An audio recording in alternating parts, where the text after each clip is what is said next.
Hello, everyone. Welcome back. It's Friday. I am your friendly neighborhood Prax. Welcome to the channel. I am here with my very, very good friend Eddie. Eddie, introduce yourself. Well, hello everyone. You'll occasionally find me playing tabletop role-playing games on the internet, and I love to do it with my good friends all over the place. You can find me on the Twitters at PixelKnitter. In fact, you can find me in most places, although I still haven't picked up a TikTok yet, with the same name. And yeah, I by day I develop mobile apps and talk about sleep fitness. By night, I play games. Although today is technically the day for me as well, so I play games today as well. Yeah, it's Friday. It's fine. And I will be back into the pilot seat as Rowan Rex Rossi Yes, Roan Rex Rossi. because I love alliteration. Alliteration is fun.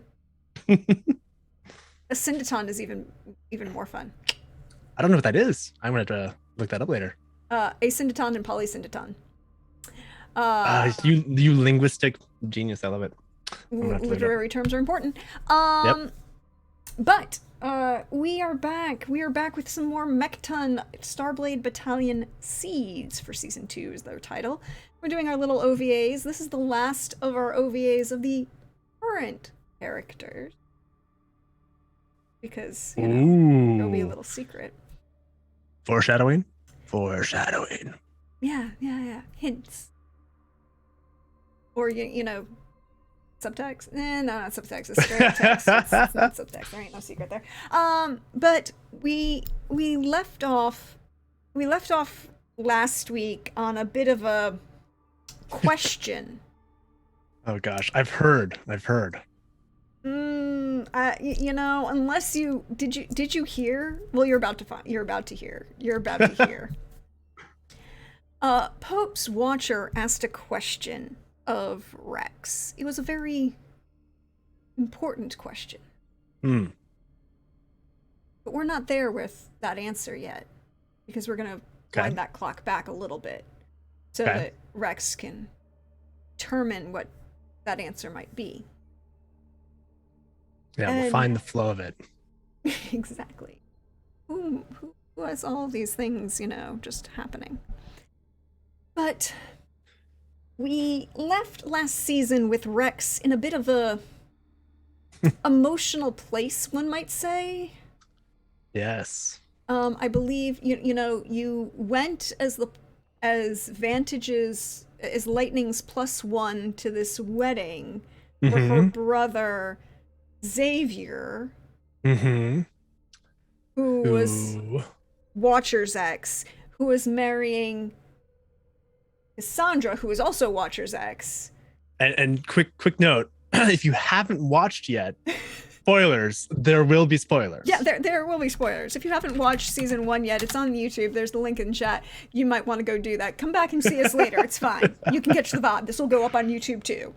Yeah. It'll be there. But you left, and then, well, you show up at the family introductions to be introduced as Lightning's +1. Very well dressed, by the way. Thank you. Everyone is so well dressed. Oh God, his outfits. Yeah, and then there was a little bit of an emotional family scuffle, you might call it. Well, yeah. Then I mean, mom passes out.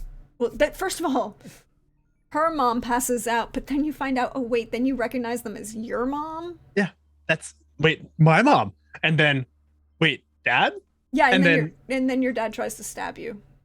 Oh yeah, of course. I mean, you know, when I initially gave you my backstory and you were like, oh, these are juicy knives. I didn't think you were literally going to stab me with a knife, but you know, I love it. It's great. That's the beauty of these games is, look, it could have been a cane sword. I actually contemplated him having a cane sword. Ooh, I mean, still a blade, you know, but yeah, I love it. But that's where and then we left because then we decided that the wedding, well, I mean, Xavier decided to help get you all out of this room and keep you from dying. Which was also a twist because I didn't have the best relationship with my brother. Yeah, well, you haven't seen him in 20 years. It's true. And, who knows what those secrets are that he might be holding on to. Mm-hmm. Maybe we'll find out today. Maybe we'll find out. Then then there was the wedding that didn't happen. Oh, wait, then we find out that Xavier has been doing some undercover work for Aurelia's husband, Argento, who, Part of the Moon Crew. The Moon Crew. Yeah. What do we call ourselves? The Moonies? No, not the Moonies. The Moon School Kids. The Moon School Kids. No, we eventually came up with a name, but I'm trying to remember what it is. Yeah, you kept calling them Moonies, and I'm like, I can't. I'm an anthropologist. I'm an anthropologist and a sociologist by trade. I've studied that cult, and I was like, "Oh, I forgot that it was a cult." Honestly, like I thought it was funny because I was thinking of fun fan art where like someone like we were all just like bare-assed on the moon with all these like rich kids on the moon. I mean, it could make sense. There's a lot of things that would make sense with that. It was just, I couldn't take it seriously because I was like, ooh, and that's a cult. And I was like, I mean, but at the same time. And then there was, this altercation on the way back to the Starblade where, you were all attacked by mechs and there was a big battle. Mm-hmm. But that's been about 4.5 months from the point we're going to pick up. Mm-hmm. Aurelia has returned to Earth to accompany Argento, now that he's been promoted commander of the fleets and ground, leader of the armies, commander of the fleets. There's a lot of political handshaking that's going on, and Aurelia's needed for that. Mm-hmm. Also, the announcement, the announcement that they're expecting a baby has come around. Yes, that's right. That has been sent. I was invited to the baby shower. We'll see if I end up making it. Yeah. Well, it'll be very interesting to see if you get there. If I survive. I mean, that again, like, I think it was the first episode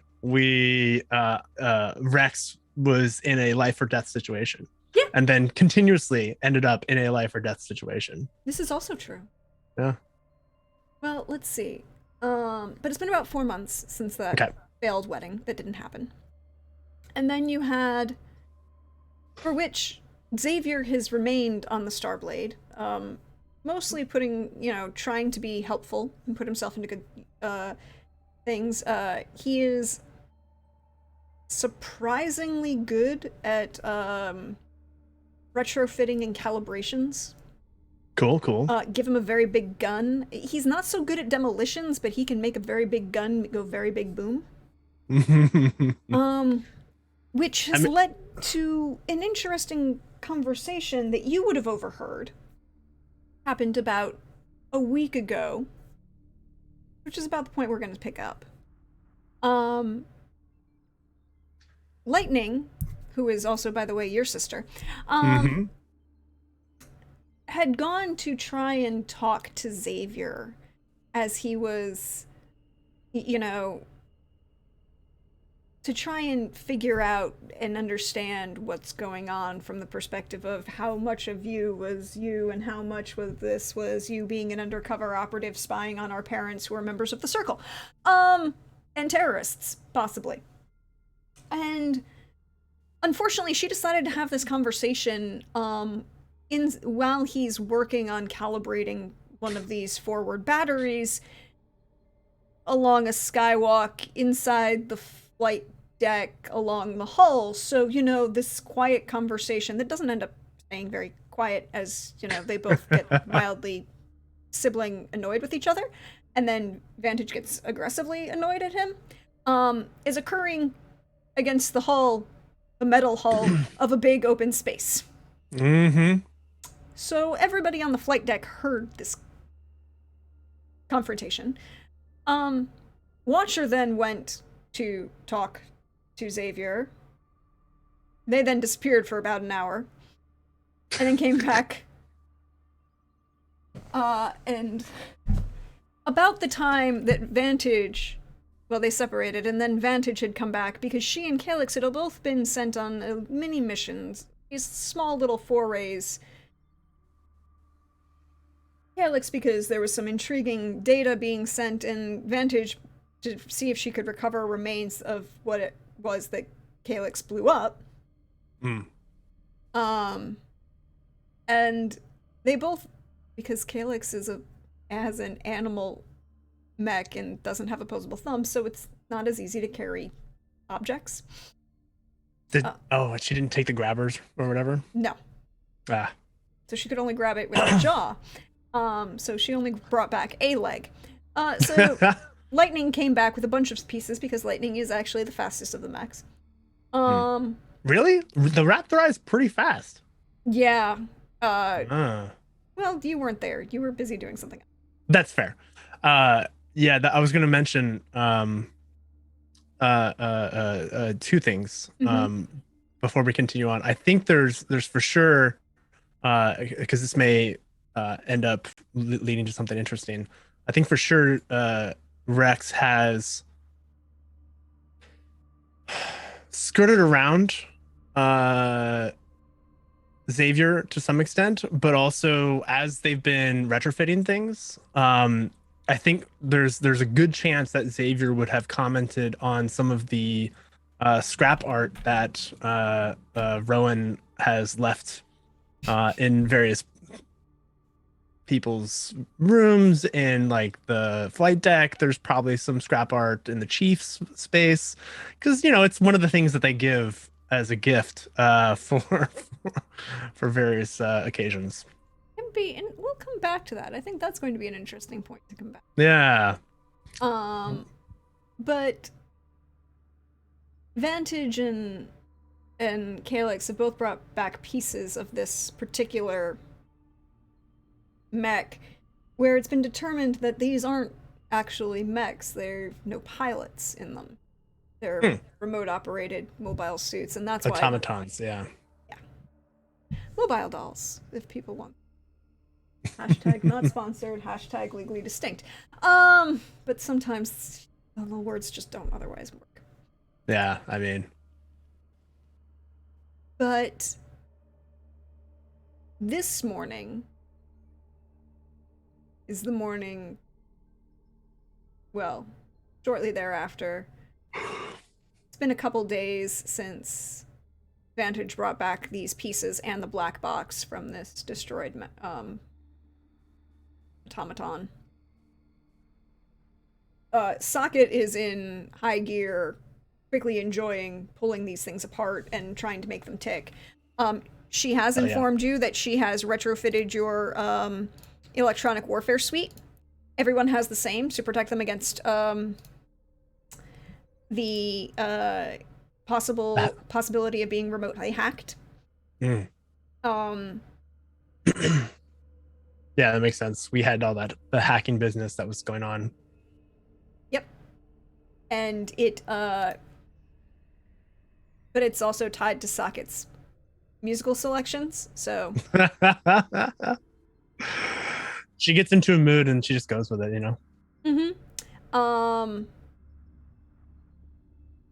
Probably not Lightning, but Calyx would have definitely told you to bring earplugs if you have to engage it. Because Socket has decided to rickroll anyone who attempts to overtake you through communications. Lovely. But this leads to the question. It's been a couple days. Socket is, armed deep in these pieces of giant mech dolls that she's ripping apart.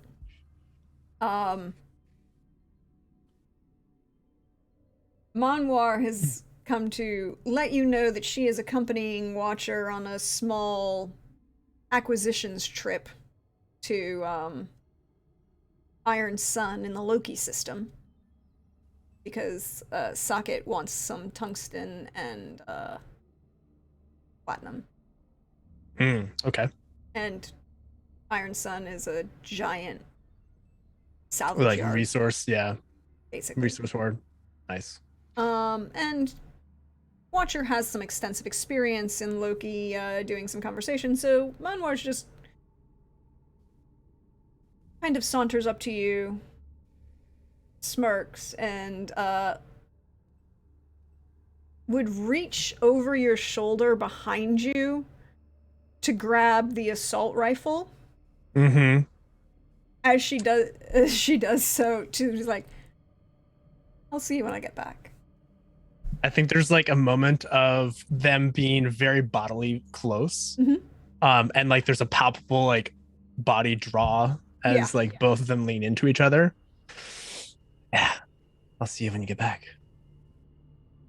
And then she will walk out to the waiting shuttle that will take her and Watcher and the shuttle pilot to Iron Sun. The Starblade has moved close, but not fully. Isn't all fully in orbit yet, but it's close enough. It could be there in a couple hours. What would you like to do this day? Well, I think there would be kind of like the ongoing training, and I think to some extent this would maybe be a day where Roan finally tries to directly interact with Xavier. Like I said, they've been kind of avoiding them, and now that there's literally no other distraction for him or for Xavier, I think that's what they would do, is try to engage them and maybe even do a little bit of a spar. Combined, I think it's also like trying to distract themselves from that tension that they just had with Mal. How do you pronounce it again? Malwar. Malwar. At least that's I'm assuming how. If anybody speaks any Malaysian, please let me know if I've massacred the pronunciation of that. I'm going based on phonetic spelling and Google. Entirely acknowledge that I probably am mispronouncing something, but yeah. Well, we'll do our best, and for now, it's and Malwar is but yeah, so like basically like release some of that tension, and with the normal sparring practice or partner gone, they would seek out someone they maybe need to release other tensions with, and Roan is like, just get out of your head, man.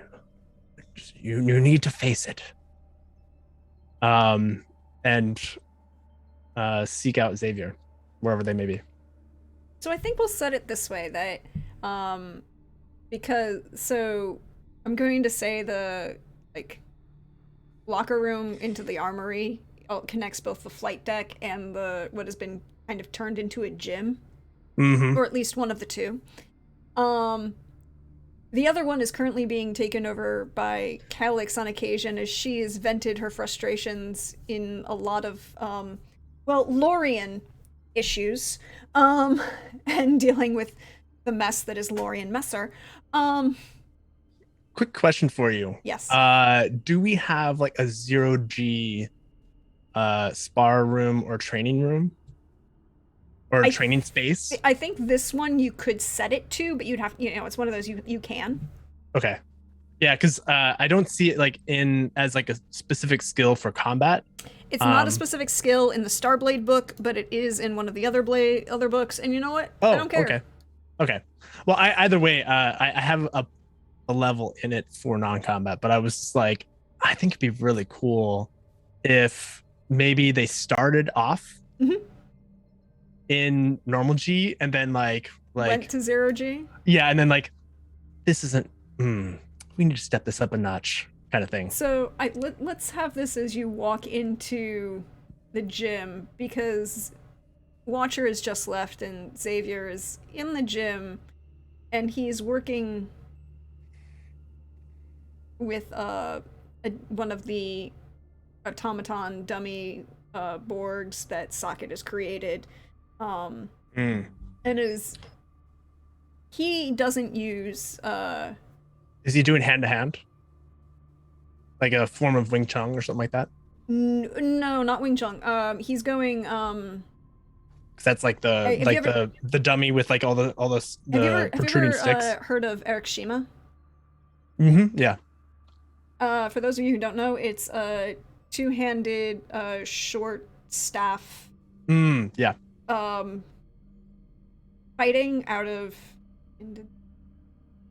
Southeast Asia. Philippines? I want to say the Philippines. Yeah, there's a couple of different styles down there that use sticks. Yeah, Eskrime, Eric Shima. Eskrima. It's spelled out 4 different ways. Silat, I think, is another one. Yeah, so that kind of dual weapon short staff, but they're long. They're not dagger size. They're like short sword size. Sure. Fighting, and he's good. Like, you can evaluate from here that he is deceptively good as you watch. Yeah, I think this is kind of one of those moments where even though Xavier he won't know until they get into it. Yeah. Of whether or not is Xavier better than me. Like, so that's kind of one of the things I think to kind of release that tension that they just experienced in Malwar. Xavier goes to the gym, sees Xavier, and of course, wait, what style is that? And and then like proceeds to like get ready to start working out. Can you show me? And I think there's that moment of like Xavier hadn't acknowledged you when you came in, but you're enough of a fighter that you knew he was aware you were there and just was letting you make the decision about, and was letting you make the decision about whether or not you wanted to acknowledge his presence or not. Right. It's kind of like one of those things with like focused awareness. So like you're focused on what you're doing, but you're aware of your surroundings. Yeah. And he takes a second to block the incoming blow from the mech or automata. The droid. I was like, let me the training dummy. The training dummy. And then uses it as a motion to flip around and out, and then to turn off the dummy, basically. It's like it turns and gives you that kind of evaluating smirk, right? Like, I think this is like while Rex is like prepping, putting some wraps around their wrists, just in case like they get into something else, and then pulls a. Yeah, I think they would pull like a single training blade from the wall, like from the rack. So, are we fighting your way, my way, or the third way? Freestyle. All right. We should lock the door. I think there's like a big pad where Rex just like boom. Yeah, this is the you don't want to come in. Let's rephrase that. There might be people who want to come in and watch, but it might not be safe to do so. Especially if we're going freestyle. Exactly. That means you're using the whole space. So we're gonna make this a little bit of fun. And we'll go 5 rounds. Okay. Each round will we'll trade off. Attack, defend. So there'll be a total of each round you will get an attack and he'll get a defend. Because remember, there is active defense in this game. Right. And then we'll go from descriptive based on how the rules go. That sound fair? Sounds good. All right. I have to pull up his stats. Quick question for you. Yes. Um, uh, I haven't updated anything on the sheet. That should be fine, right? No, everything you should have right now is in the sheet is correct. Cool. Because of things. Here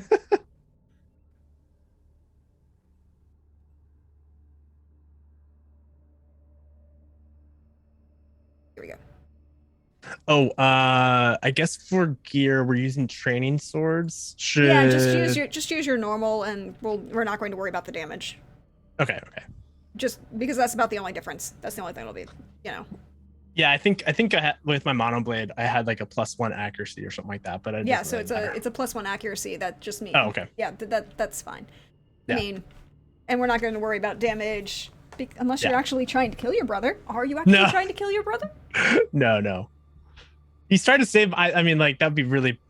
That would be a dark path that Rex would go down at, or wouldn't go down probably, because their brother saved them.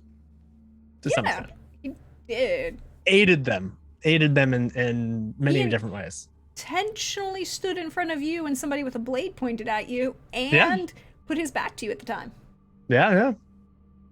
I think he did try to save you. So when you knock the security lock, he kind of cracks his neck. Yeah. And I think there's like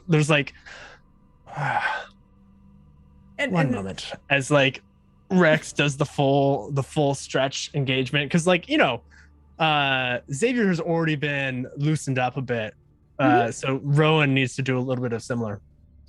Yeah, he goes into full montage. Yeah. It's only fair that we each get a little warm. And they go into like kind of a solo set of just like getting all the muscles warmed up, and then I think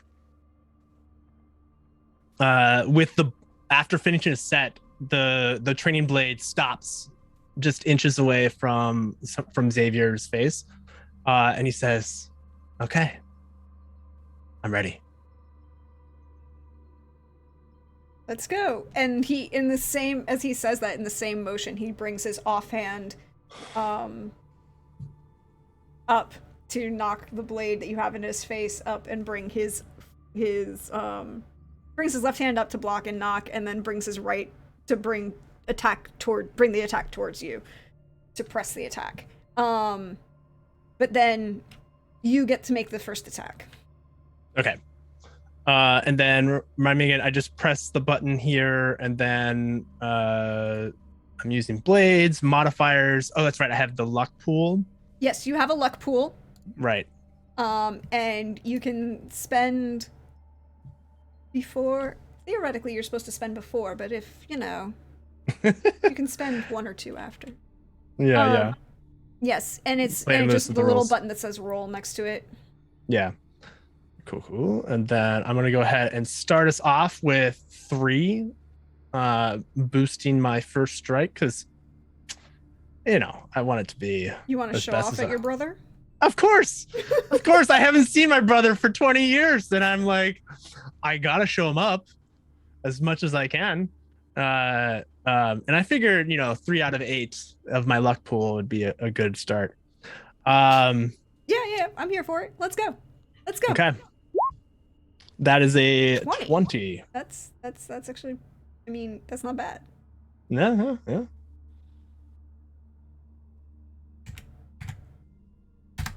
And then you're actively defending. I strike. Yes, you do. 20 versus 17. So he brings the blade, his left hand up to block, and brings the right hand up to bring the attack. I do a feint, and so like as he tries to block, it was a feint that I then circle around and smack him kind of right on the neck here. Mm-hmm. But it's like, gotta watch your right or left side.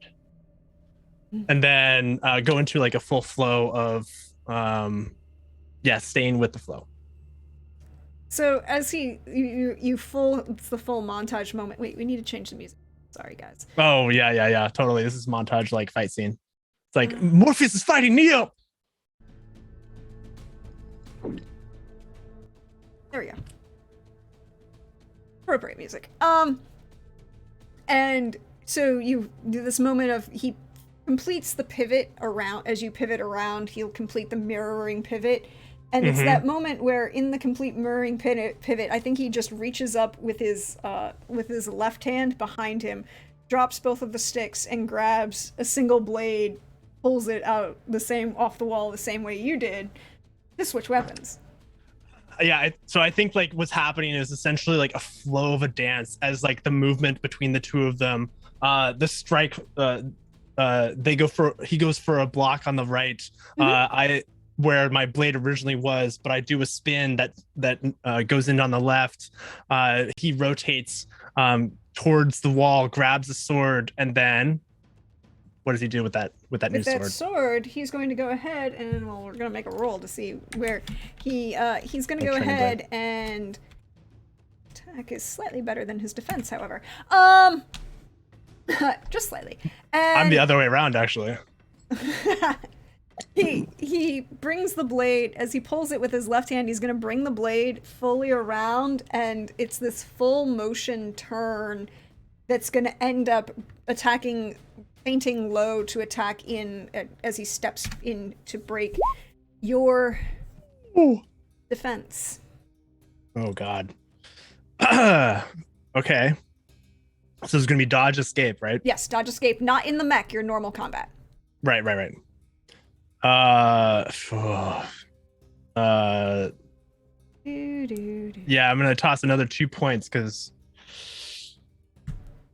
it's so close.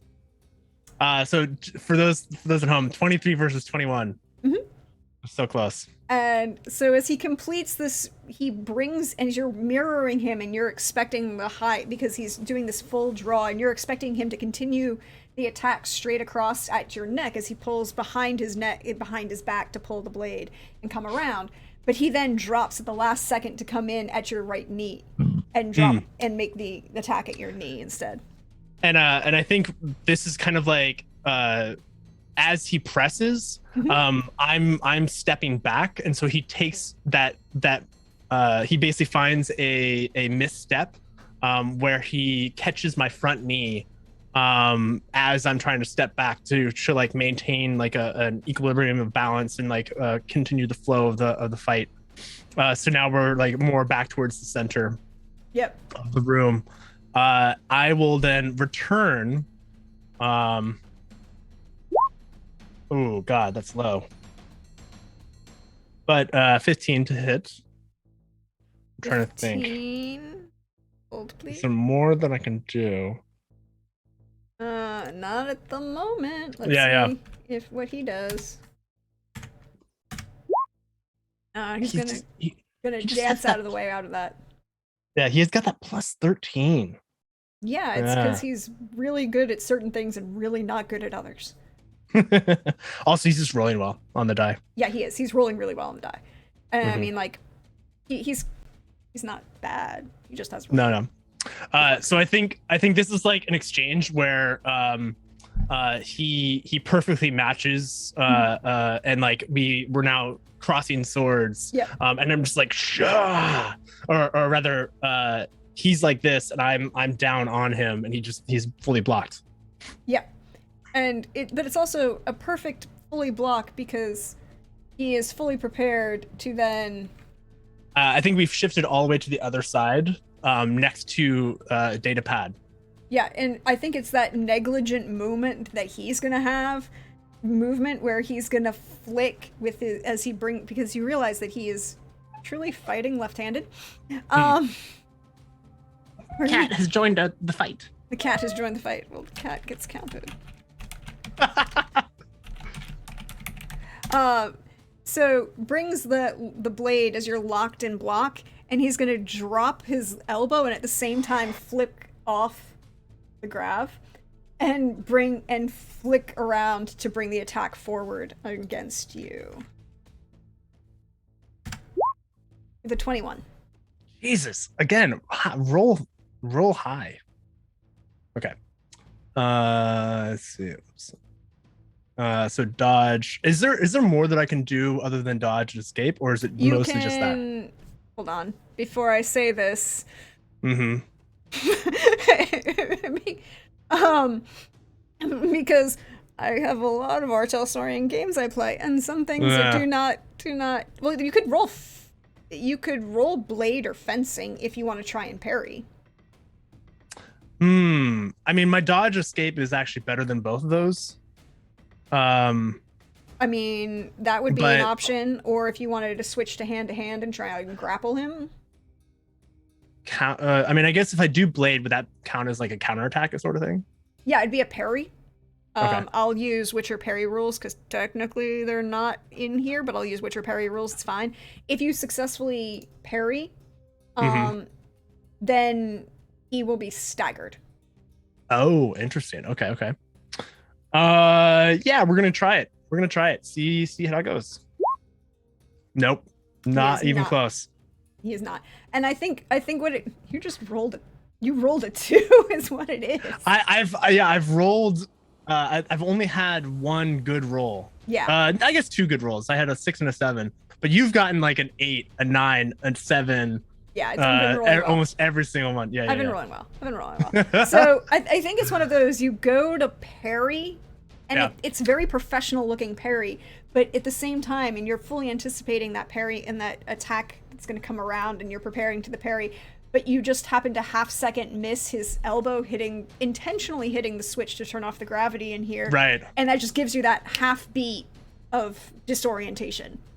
And I think this is like a moment where the strike comes down and like just clips, just kind of like to show how precise he is. Yeah. It just clips. Where would it clip? I want to say like the lip or somewhere that you could draw just a little bit of blood. It's the right side jawline. Yeah. Yeah. So there's just like a droplet of blood that doesn't fall. It just starts to drift. Yeah. As like we're now in 0G. I think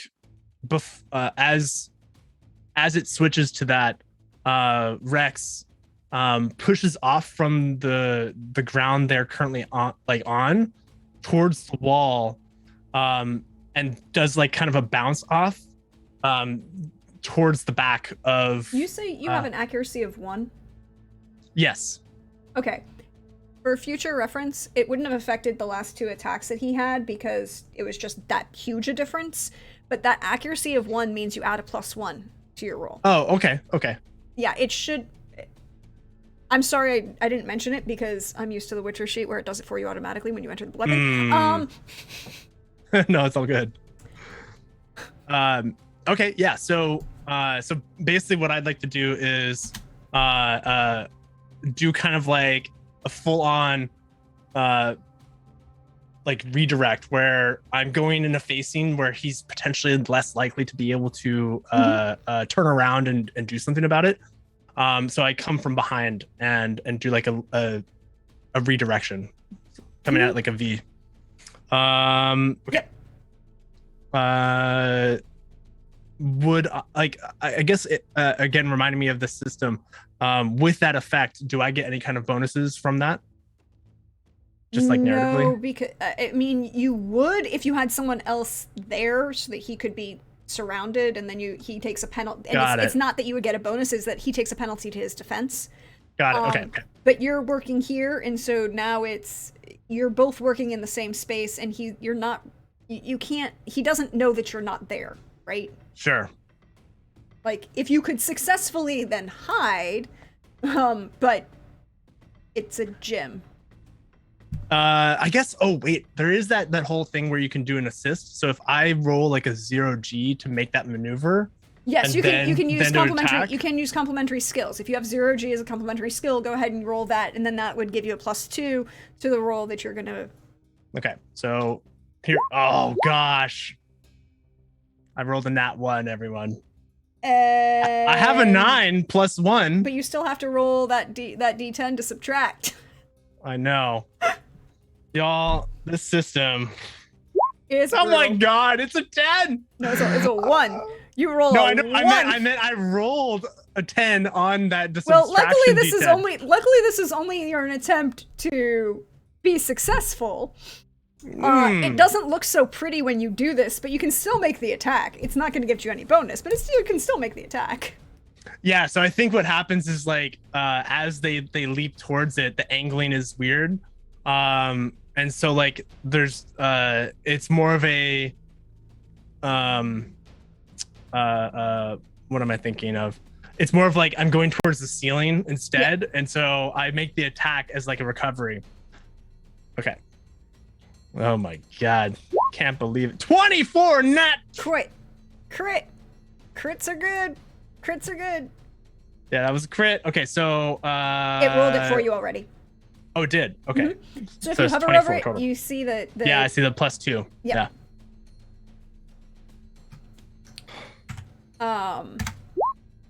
And you will hit him on that recovery as he's kind of disoriented. I think he's slightly disoriented because he's turning to react to, it's like he was the direction I originally was going to go, and then I change it up. Yeah, it's one of those, it's like you're coming for the propulsion and he's expecting it to look slightly better and be a little bit better, but you're just off in that, but you recover for the attack much better. I think what happens is like I go in that motion of like trying to lift off, and the movement is more of a spin, and so it's more of like instead of coming from behind, whereas he's like trying to go in that direction, I just do like a full flip. So now I'm in a rotation, and now it's going to be timing of like me landing on the ceiling correctly and recovering from that. But however, because we're in 0G, I think it makes sense that this impact, because it was a natural 20. But it's not the same thing as a nat 20. No, sorry. I meant like it's a crit. It's fair. You get a crit. It's a crit. But it's not the same thing. Do I get an effect or something? I can't remember. No, because it's an exploding die. Right. Okay. Either way, because it's a practice bout, are you trying to kill your brother? Because then we could be going into crits, and if we're going into crits, that'd be a different thing. No, I was more thinking of like this impact pushes him off balance, and so now he's in a disadvantage for his next attack. That was my thinking. Yeah, it doesn't work that way. Okay, fine. Because you make the successful attack. It's the active defense system is a little bit different. Right. Active defenses are good. Well, either way, narratively, I see him as like staggered a little bit. Yeah, he's spinning, and he's going to try and recover from that spin and make the attack at you. In 0G. Yeah. Which I want. I feel like we should. Yeah, I know. That's the reason why I wanted to go 0G, because it would just like visually just seem so visceral. Yeah. And always loved it. He rolled like shit again. Yes, the tables are turning. Literally, it's the same roll for both of us. Yeah. I got another 10, everyone, and another +2 on that. So it's 24 versus 15. Wow. So I think Rex recovers perfectly and leaps towards him with.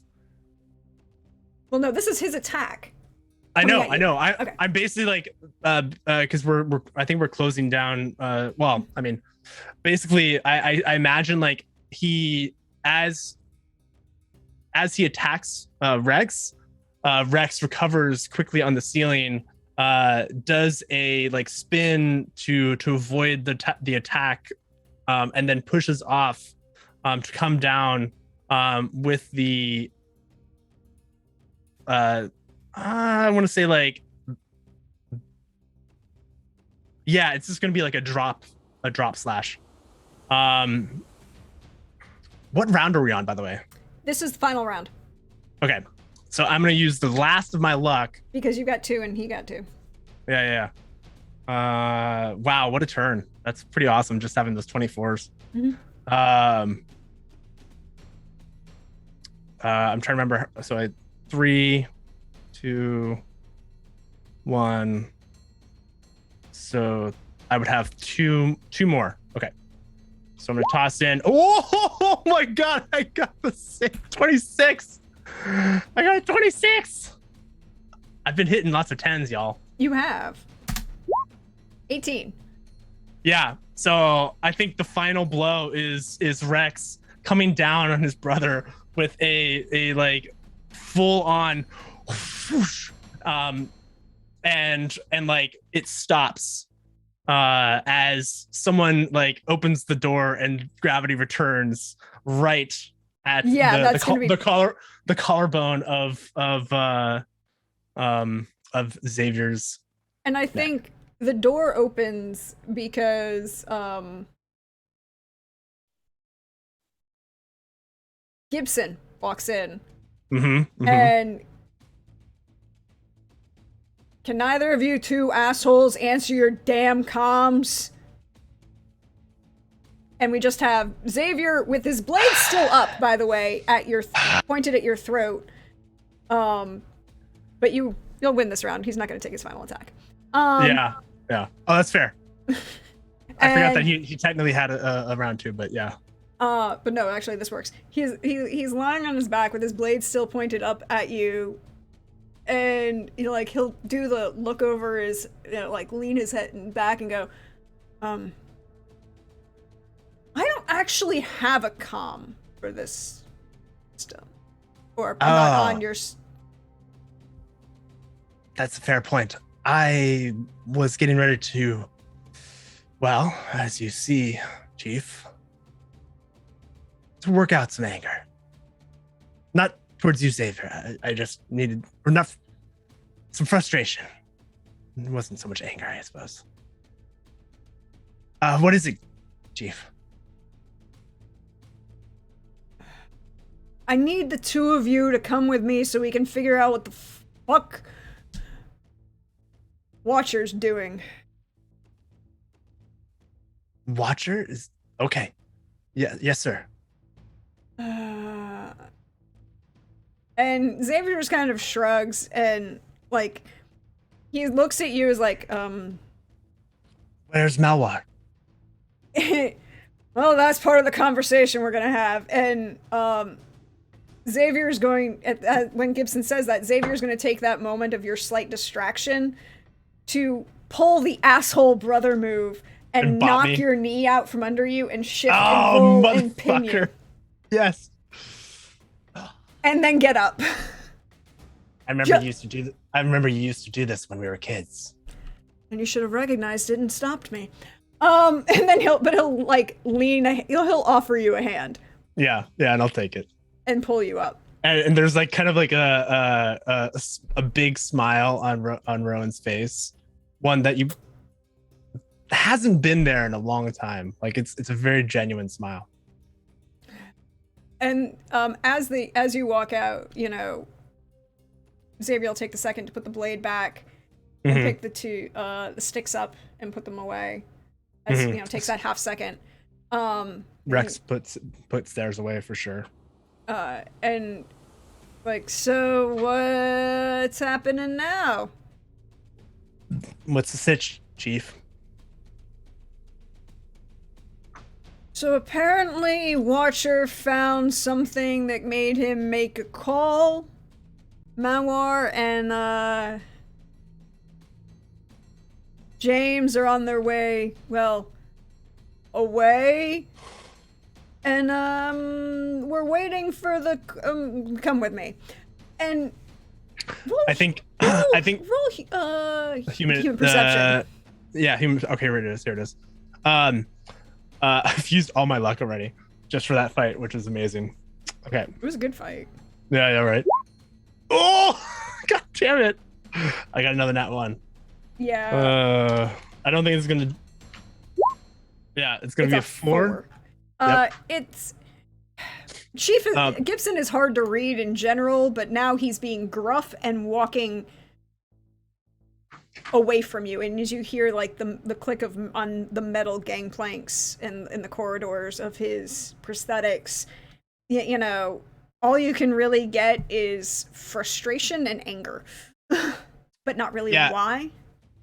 And I think part of it is also just like there was some intense exertion just prior, and so like there's a slight glistening on the like workout clothes. Like it's very sleek outfit that Rex is wearing, and so like there's a moment of trying to notice what they're getting at, but they don't spot anything. Xavier is following at the same time, and he has a slightly obvious quizzical look on his face. Mm-hmm. But beyond that, you really can't tell. Mm-hmm. And Gibson leads you to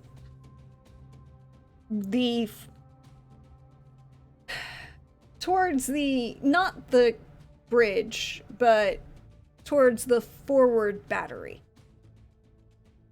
Okay. And he says, and he kind of taps his ear, and at the same time you then can hear over the like loudspeaker Watcher's voice go, now. And Gibson reaches over and fires from orbit. Oh, okay. So I was wondering about that because I was like, are we basically following where Watcher is? Got it. Okay.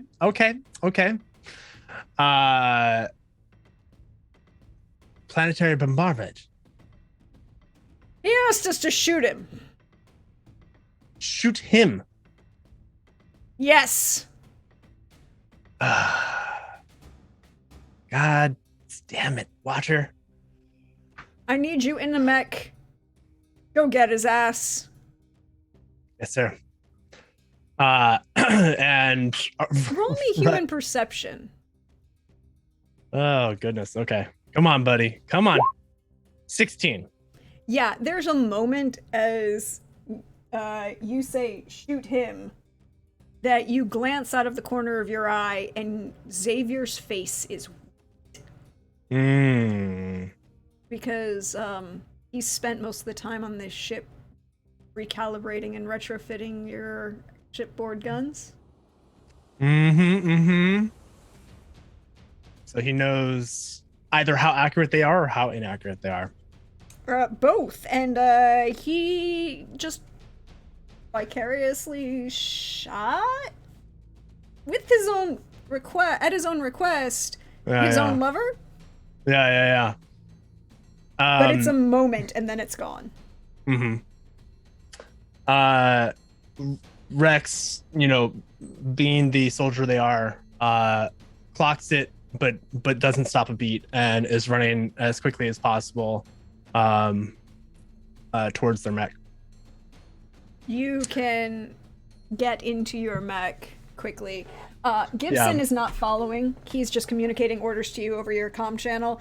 Sure. Xavier is not following. Apparently, Gibson has ordered him to be prepared here in case further shots are required for whatever the fuck Watcher thought was important to request an orbital strike for. I mean, not just, a mech coming in and shooting. No, an orbital strike from a aircraft carrier, cruiser style size ship. Yeah. Not your frigate. It's a big fucking gun. Yeah. So I think we see Rex sprint into the hangar bay, call down. I don't have onboard like AI or anything like that. So no, but you have the cables that you run. Yeah. So I would press like the secret spot on the legs that the cable descends. I think it was like I have security, so like a handprint or something like that, some sort of high tech security, and like then zips up into the mouth or into the back of the mouth. I forget where the entrance was. Either way, gets into the cockpit, activates, floating into their their zero G combat system, and over comms just says, Raptor Eye, ready to launch. Raptor Eye, you have clearance. Launch in 3, 2, 1. And Raptor Eye zips out. Like, it is goes zero gravitics, I think it is. Mm-hmm. Goes gravitic and just you are immediately patched into the comms. Mawar is attempting to get a hold of you on the comms. This is Rex. Motherfucking asshole did not tell us he was going to shoot us. I mean, he did tell us to get out of the way, but fucker. I'm on my way. What's the situation? I'm in a fucking shuttle looking at a very big hole in the ground. With a shit ton of metal and debris. And a life signs monitor that says we might have something, maybe. Alright. Well, I'll be there soon. Anything I need to bring? I have no idea. Hold tight. Mm-hmm. Rex out. And yeah, I'll use like all available. Oh my god, what was it again? I have 54 movement. 32. I have a 34 flight MA. Yeah, so you're 34. It's 34 kilometers a minute or a second. Yeah. Your timing is from the Starblade to this port, or what was a port. Yeah, and it's like very anime, like rockets out of the Starblade, does like a full-on spin as they rotate and orient themselves towards the direction that they were given for coordinates, and it's just like as it blitz. I mean, blast the Starblade. Where the shuttle took about 20 minutes to get there, it'll take you about 5. I mean, shuttles are shuttles. They're not designed for, they're good sprinters, not long distance. But what you come across is you pan over this planet that is basically mostly where near the spaceport is a bunch of salvage yard. One thing, I didn't really get to use it much in the original series or first season, but I have magnetic resonance lens and I have the advanced sensor package. So like I think around Rex in the floating space, we just see these like holographic images of different things in the space as they're heading, and Rex just says, "Show me ahead." And like the space moves forward, still giving like some perspective of like their surroundings, but it moves forward and shows like a projection of where they're headed and like kind of the surroundings of that space with this massive fucking crater that came from the orbital bombardment. Yep. I mean, technically it wasn't a bombardment, it was only a single orbital strike, but That's fair. Orbital strike, you're right. We could have an orbital Semantics. bombardment. It's like, fire again. Take out that asshole. There hasn't been a continued request, but because you have those wonderful fancy sensor array, which was part of the reason Gibson sent you on this. As you come in, you're kind of coming in on the trajectory path towards this point. Quick note. One of the things I forgot that I would have asked for sure, as Rex most certainly would, is malware. If like, are there enemies? Are you in danger? I have no fucking idea. I didn't know what the fuck was happening. I asked if we were gonna get shot. He said maybe, and then he said leave, and now big fucking hole. She is not happy. Yeah. Roger that. So as part of that sweep, I'm going to look and see if there's others, because if there are others that are like encroaching on their position, I would update them. Also, go cloak. Yeah. So roll awareness roll awareness, and you get a +2 for the sensor suite. Cool. And that's not separate from mechs? No, it's just your regular awareness, because the mechs don't really have the mech aware. You're using the mech's sensor suite as the bonus to your awareness. Okay. Yeah, I've got mecha piloting that's like crazy, so I wasn't sure if that's the way they did. Okay. All right, only 11. Oh, +2. I forgot to do the +2. So 13. It's 13. Which is okay. It's going to give you a lot of things, and you might get another roll later. There are no. As you approach, there is nothing in flying. There is debris. There is what you see, like a slight distance away from this crater area is a salvage yard. You see the remains of this spaceport that they were landing at that has been turned into a big crater. Your sensor array definitely tells you that there's some interesting things going on. There are because Mawar already had this online and knew it, she could added to the roll. You know that there is a faint life sign. A very faint life sign in what you can only assume was the basement of this building. Close to the bottom of this crater. Okay. Quick note, because I just remembered.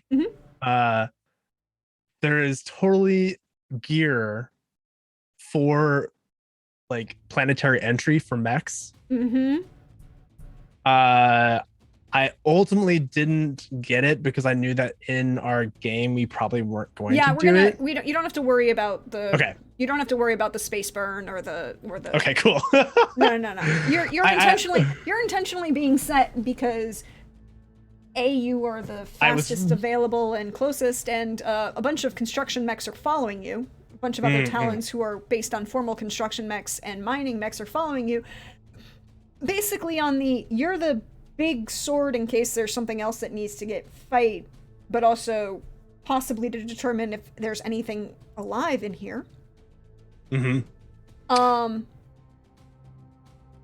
then as you can, at this point you can see coming behind you, and you hear the chatter over the comms coming behind you of a number of the other pilots, not in your particular Talon, but in a bunch of other Talons who are construction mechs and whatever, coming to see if to help dig out debris. Yeah, as like kind of like a follow-up to my initial recon and evaluation. That makes sense. And I think what we see. Oh, and are they in daytime or nighttime? It's the middle of the day, but there's a big fucking dust cloud. So. That's what happens when you fire a freaking piece of metal at a planet from orbit. I love it. Okay. So like I think there's a shot of the planet's horizon, of like the curvature of its the curvature of the planet, and the tiny mech, the Raptor Eye with like flapping bandana flowing in behind them. And it was because like that was part of the factor, because I had like the +2 cool with design and decor. I love that, the fact that you can add to your cool factor while you're in your mech. Yes, exactly. So cool. So like with the shoulder blade, the shoulder pads, and like just like zooming at top speed, so you kind of like see a trail of gravitic energy falling behind them as re-entry occurs, and they prepare to land. They're going to land like, because I have gravitics, it's like, and then just stops before I Exactly. hit the ground. you just can go, and I'm stopped. Yeah. Gravity control. It's amazing. Where are you landing in relation to this big fucking hole in the crater? ground? Probably somewhere near, but not like immediately next to wherever malware or the signal was from malware.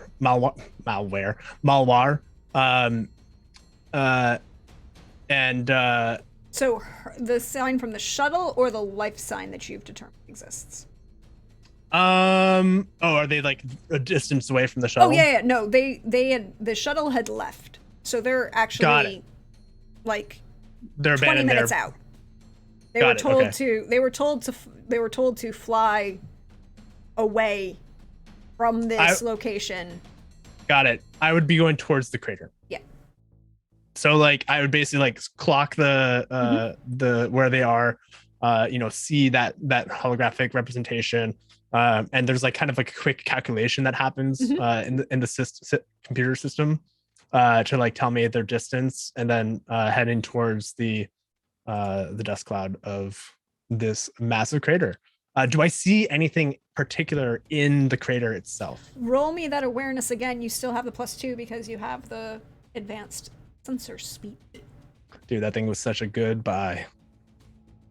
So this is an intelligence actually. So I should have that first one because I'm in. It would have been a 14 the first time. It doesn't make a huge difference, but this is going to be a +1 as well because I have a plus. Wait, right? Mecha systems +2 because I had the logic processor as well. Oh, you have the logic processors. That's right. So it'll be +4 because 2 for the logic processors and 2 for the sensor suite. Yeah. Good things. Yep. Cool. So +4, 19. You can find this life sign at the bottom of this, and you can determine, what it looks like is the sensors and the logic processors are working together, kind of giving you this holographic rebuild of what was here before big frickin' piece of metal from orbit. Was it a rail driver that shot? God, man, those ballistic weapons are nuts. Okay, look. Anyway. Full fact for those of you who were here yesterday as I was playing Mass Effect 2, my favorite side conversation in Mass Effect 2 is when the sergeant is ripping the gunners a new one, talking about this is a piece of metal that is fired and inertia. What is Newton's first rule, maggot? An object in motion remains in motion unless acted upon by another force. and then it's like, and this is why we do not shoot from the hip, soldier.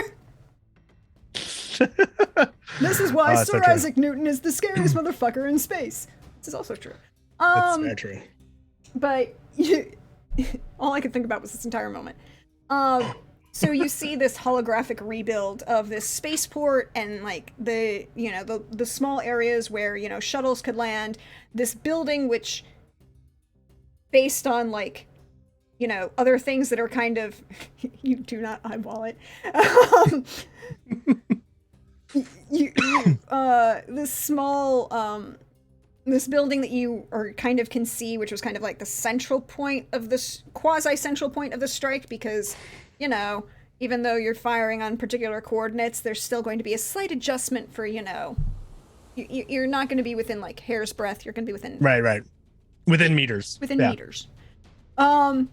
And I'd like to think in the future that we're not using feet. So everything's in metric. It makes more sense. Anyway, sorry. That's a scientific debate. Not really.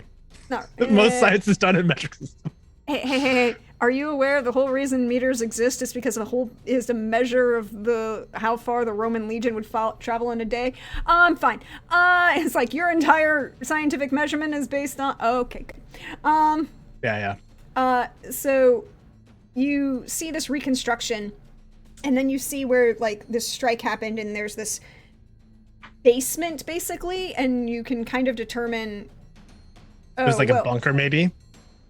No, that would have been too easy. There was a basement, and then you can see what looks like a locker under currently a shit ton of debris, like about 2 meters worth of like debris. There is an arms locker with a life sign in it.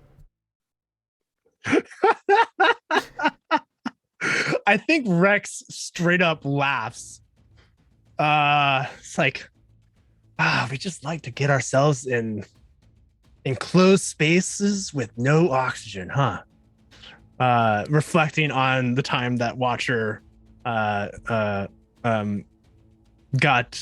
Rex out of a bind when their raptor eye was hacked and totally shut down while in the middle of space. So yeah, Rex land or like basically stops above the crater. I think there's like the momentum of their movement causes friction with the air, causing like a gush of air that kind of like that blows the dust away. Blows the dust away. You just see like a crater of just rubble and all kinds of mangled things. Yeah, you just see the remains of what you can tell was a player piano. Yeah. Yep. Off to the side. So do I detect any other things that are of note of like, equipment or like things that another awareness. Oh. Okay, so I got a +4 again. 28. Eat that. I love it. I love when the dice tell a story. You see, and you get sensor readings. One from a android of some sort attempting to power on and power. It's that level of there's just enough energy in the android for it wishes to continue, the robot to attempt to try and repair itself or attempt to try and do anything, but it's struggling and it's like off, maybe 20 meters beginning at the other end of the crater, Yeah. from where you are. And there is another life sign, but it's weird. It is so weird. Okay. Is there some way that I can determine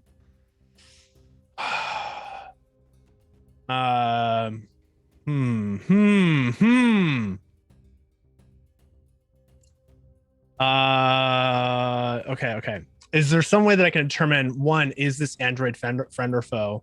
Two, like, where is this life sign and where are those two life signs in relation to each other? Relation to this one that's in the locker. Okay, so assume that the locker. Okay, so you've got this crater, right? It comes to a bowl point. The locker is kind of like just off the very bottom central of this bowl, right? Off to the left of you. And this android is kind of like 20 feet northwest of that person in a weapons locker, who, based on, I'm going to use that 28 to continue this, based on that 28 you can determine is Watcher, because it's his particular life signs and comms and all of these things. You're close enough now to make connections. Yeah, I was going to say, like, there's like some sort of like signature that we can identify each other with, right? And he's conscious. Okay. Does he have active comms? Yes, but they're fritzy. Okay, so whether or not this is an additional roll, or we can go off that awareness notice where like I'm able to break through any kind of interference with the comms. Yeah, you can do. You can. It's not that it's interference per se. Sure. It's they were damaged or something like that. Well, you can take this as from this awareness notice with your help with this. For mechanical purposes, you might say he's at 1 hit point. Fair. To every body part. So it's because the comms are built in. It's less about the I mean, there's some damage to the comm. Mhm. Basically, like the cybernetics are damaged, but it's also he's just fucked up. Yeah. That makes sense. Total sense. So you My intention here is to because of my thought was either to communicate to those other life forms and identify them, or to communicate to Watcher and have him verify intention. Well, the android you can immediately identify you can with that 28 is easily identified as there's no weapons on the android. It's entirely just a service bot, basically. Okay, got it. That was probably, and if you kind of in the wrong place at the wrong time when an orbital strike comes down on where they're at.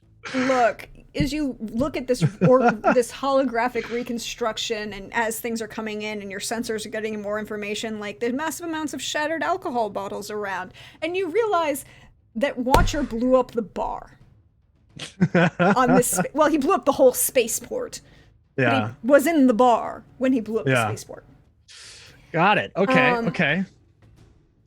And the android is probably just a service bot that works in this bar. There's no weapons, it doesn't seem to have anything going on. That other life sign, however, you can immediately determine has had extensive cybernetic reconstruction. Okay. And appears to be leaving under its own power. So it's not within a thing that's confined. Nope. Okay. Is there? So although I was, you can kind of, if you track, they were in some sort of shelter, but now they are leaving. Got it. Okay, because I was imagining just piles of debris on top of these things. There's piles of debris on top of the locker that Okay. Watcher is in because he was in the basement and the building collapsed. Makes sense. On top of it. Makes sense. Wherever this other life sign was, they are leaving of their own power and volition. So I think Rex reaches out to Watcher with a simple, I'm here, buddy. Are you alive? You will get a response that's kind of snarky, but very much out of it. Yeah. And as you are here and tracking, and the other construction mechs come to pinpoint your location, where the footlocker is, what would you like to do? So here's my intention here. Yep. I would like to. I'm looking at our systems because I have some things.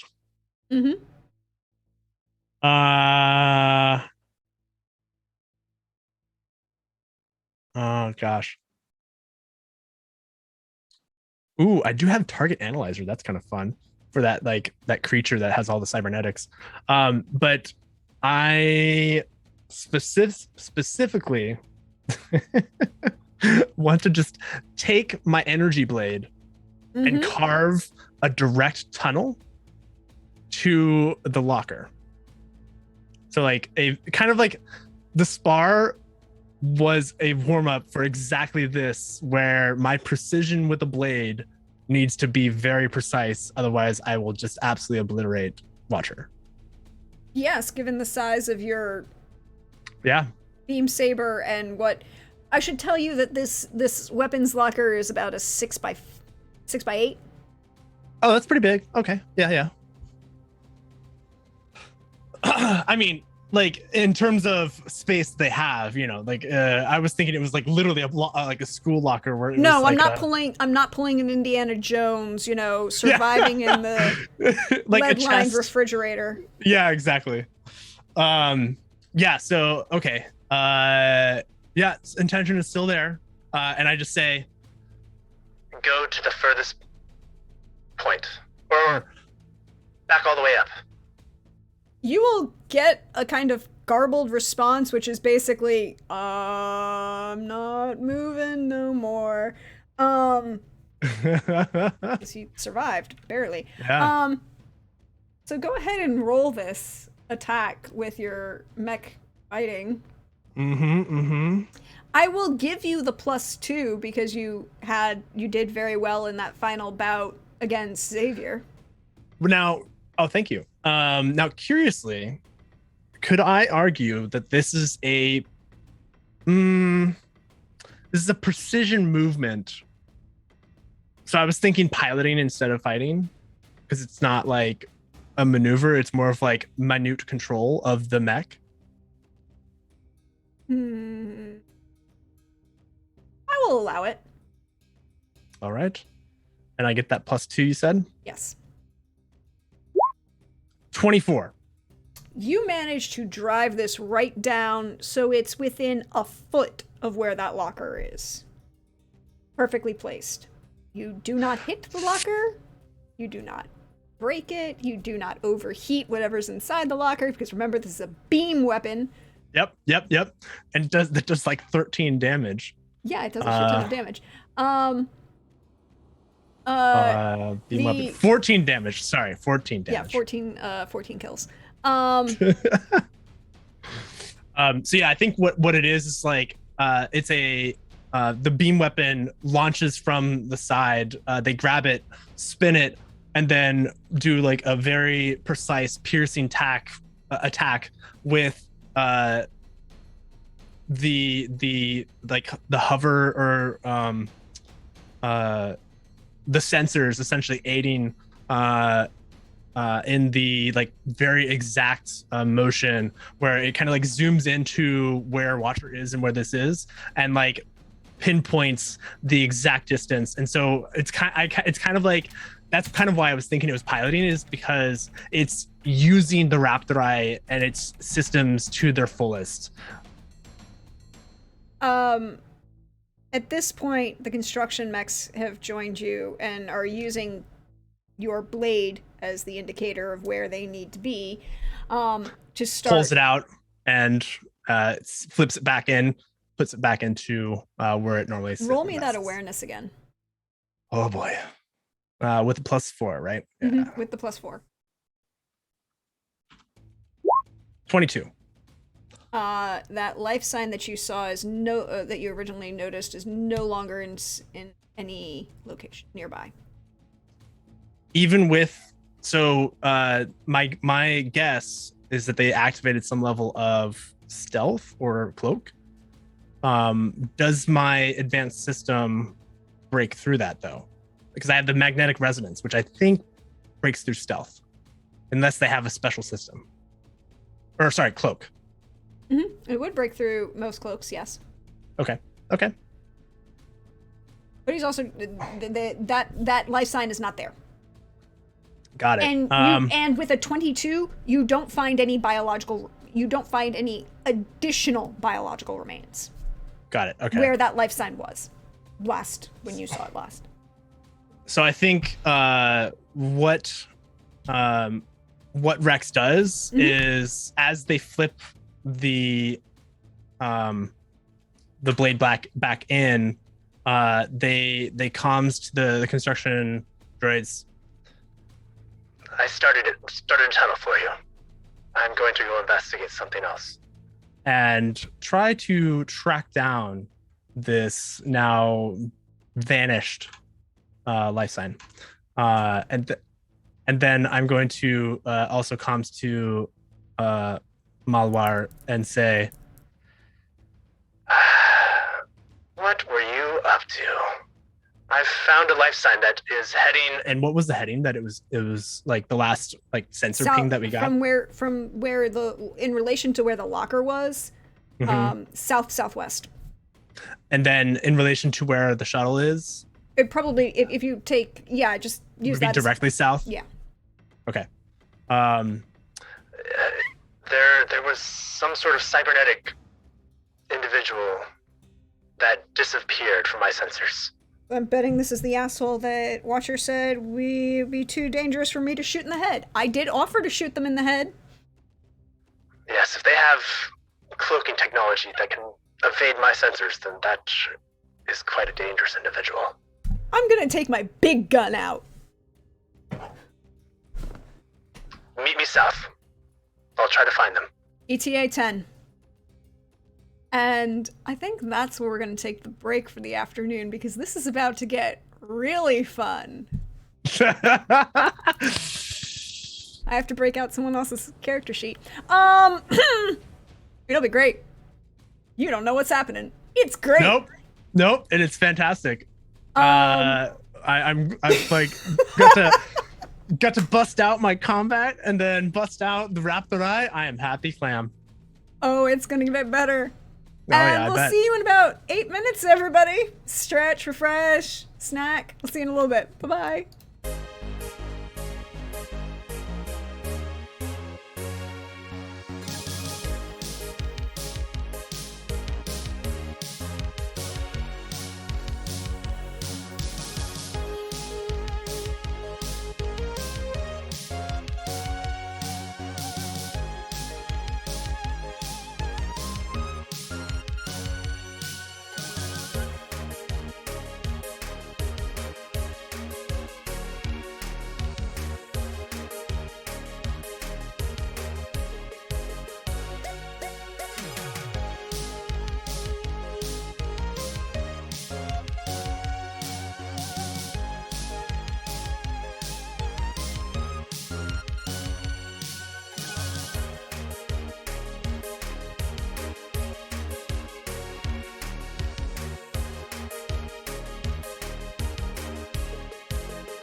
Hello, everyone. Welcome back.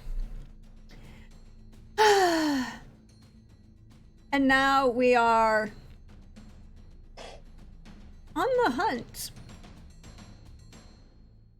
Yeah, I think it's like the raptor eye literally vanishes, and the last thing that you see is just the glowing red of the lights from the eyes, that then disappears as the raptor eye is now on the hunt, trying to find this guy. So you have called Mawar to follow. Mm-hmm. She will begin. I need you to roll an awareness. Oof. Okay. Again, you still get the +4 because you're using the full sit up. 21. You can follow a trail and you see it. Leading. Is it like footsteps or something like that? The trud. It's less footsteps because it's not like there's dirt for you to make footsteps in, but there's a whole. You can see the passage of through of this tangled melted of metal. You know, the remains of like the concrete and all of these things. You can find a trail to follow that is going south from your location. Okay.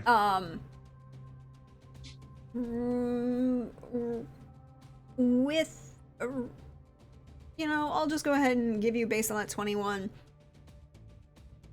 Oddly faster than a human should be able to go by themselves. With Sure. Assuming that they were inside this bar when it was struck by this orbital strike, they should be some level of damaged, right? If they're not dead, they should be injured in some manner. That makes sense. Unless they had some sort of like invulnerability moment. They should be damaged of some sort. Yeah, I know some but this cybernetics person can be pretty insane. Yeah, but this individual is moving faster than a normal, uninjured human should across this fucked up terrain. Sure. Fortunately, I am in the raptor eye, which can most definitely keep up with even an enhanced human. Mm-hmm. And so I think there's just like a silence as the raptor eye chases down and tries to get where the trail ends, and then try to do like a piercing scan, to see if they can like actually actively have them on sensors. If not, they're going to do like I'm totally down to do like a jury rig thing with sensors or something like that, to see if I can extrapolate, even if I can't actually pick them up on sensors, based upon this trail, extrapolate where they are, since I did find the trail. Okay. And like get like a sensors ping basically from that. Get a sensor ping off of where they were. Yeah, kind of like make a shadow, so that I can visualize kind of where they are. So go ahead and roll me, because by this point Mawar has joined you and is kind of coming around the other side. Yeah, I would have told them to do like a wide berth because I'm going in quiet. And they're supposed to be the noisy attraction. Right, exactly. So like do a wide berth and like make it so that if they would bring attention basically away from where the raptor eye is.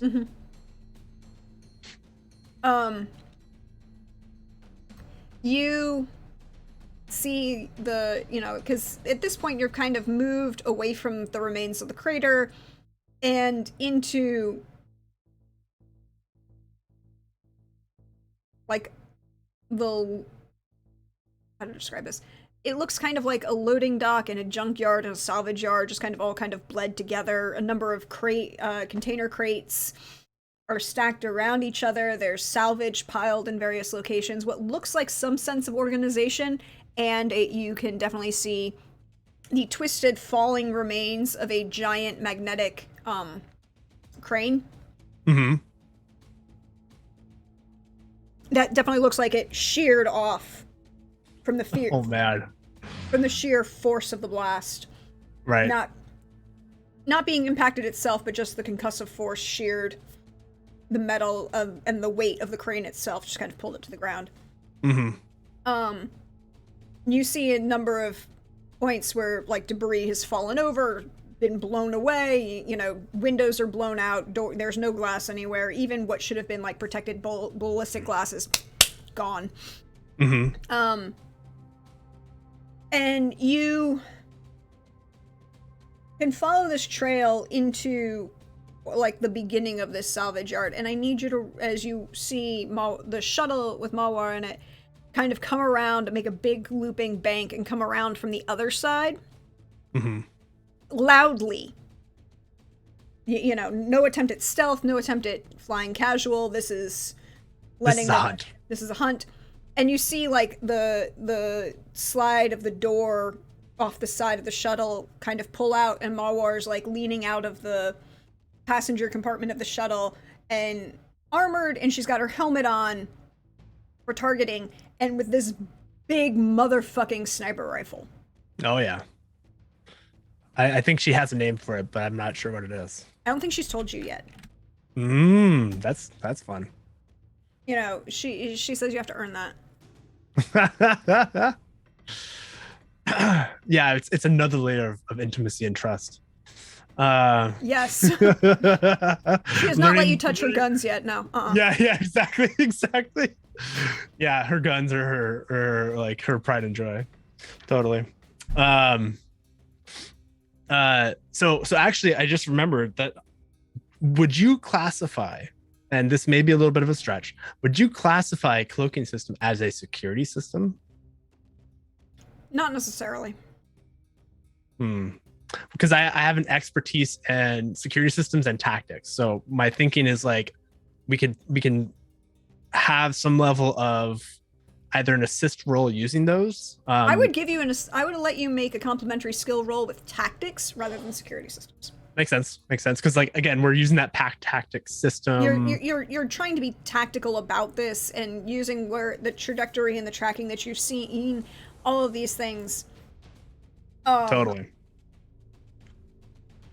And then from that, because I'm using the sensors to essentially like assess the situation, would I be able to use that same +4 for this tactics roll? No, because you're using the tactics roll as a complementary skill. So you're rolling the tactics to get the bonus to the awareness. Oh, got it. I was yeah. Okay. Unless you're using the awareness as bonus to the tactics, but either way, it's a complementary skill roll. Well, I got a 3 on the die, so it's a 10 total. I will give you a +1. Okay. Because you can, use the tactics of you, and you're in communication with Mawar and the pilot, James. And you can,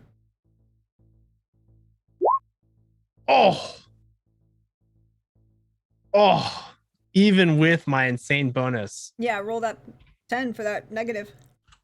I rolled a nat 1. It's only So a minus 12. 3, so it's a 12. It's definitely a low roll, though.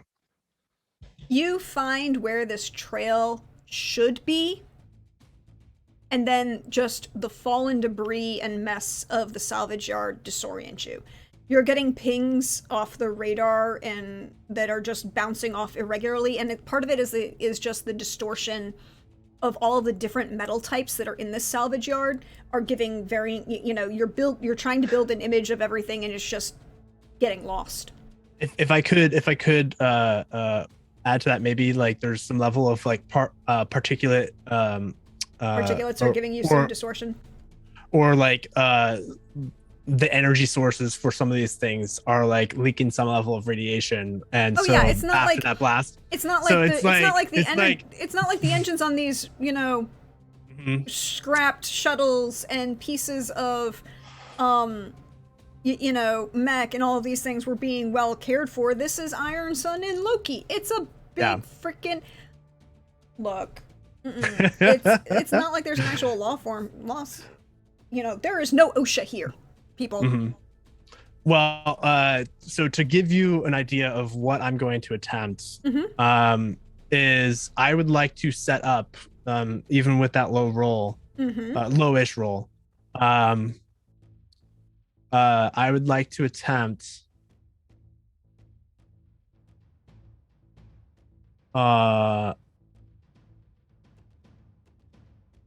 ooh.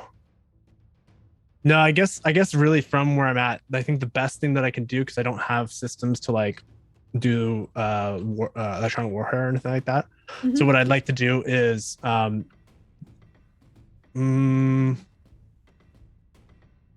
is it? There it is. Weapons. Do a, so the beam cannon does as a kill of 4 for a human, because what's the like the conversion of I mean, yes, I know it's an enhanced human. What's the conversion? Is there a conversion from like mech to human? Yes. There's a chart for that. So the answer is yes, there is a chart for that. It's I'm in going combat. Hold on. Yeah, so I'm going to attack with my energy blade, which is 14 damage.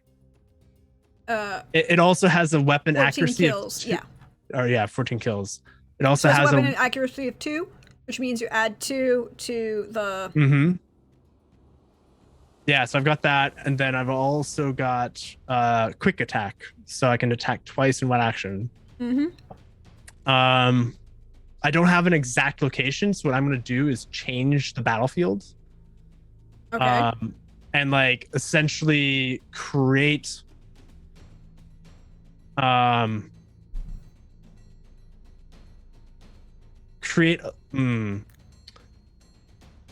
of like a barrier. I want to try to create a barrier ahead of where they are, so like kind of create a little bit of a trap, as it were. Yeah. And what's cool about my system is that I have active cloak and I have combat cloak, which means that as soon as I don't know if, do I have to uncloak to attack, but then I can recloak. Let me look that up real fast. Yes, you have to. You will. No, it's not that you have to uncloak. Is you will lose your cloaking in the attack, and then you have to recloak after as a minor action. Yeah, combat cloak. Allows the mecha to return to cloak status even while out in plain view.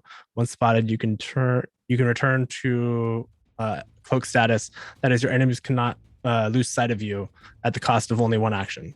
So yeah, and so what you would do is you would sacrifice the second attack to make the cloaking action.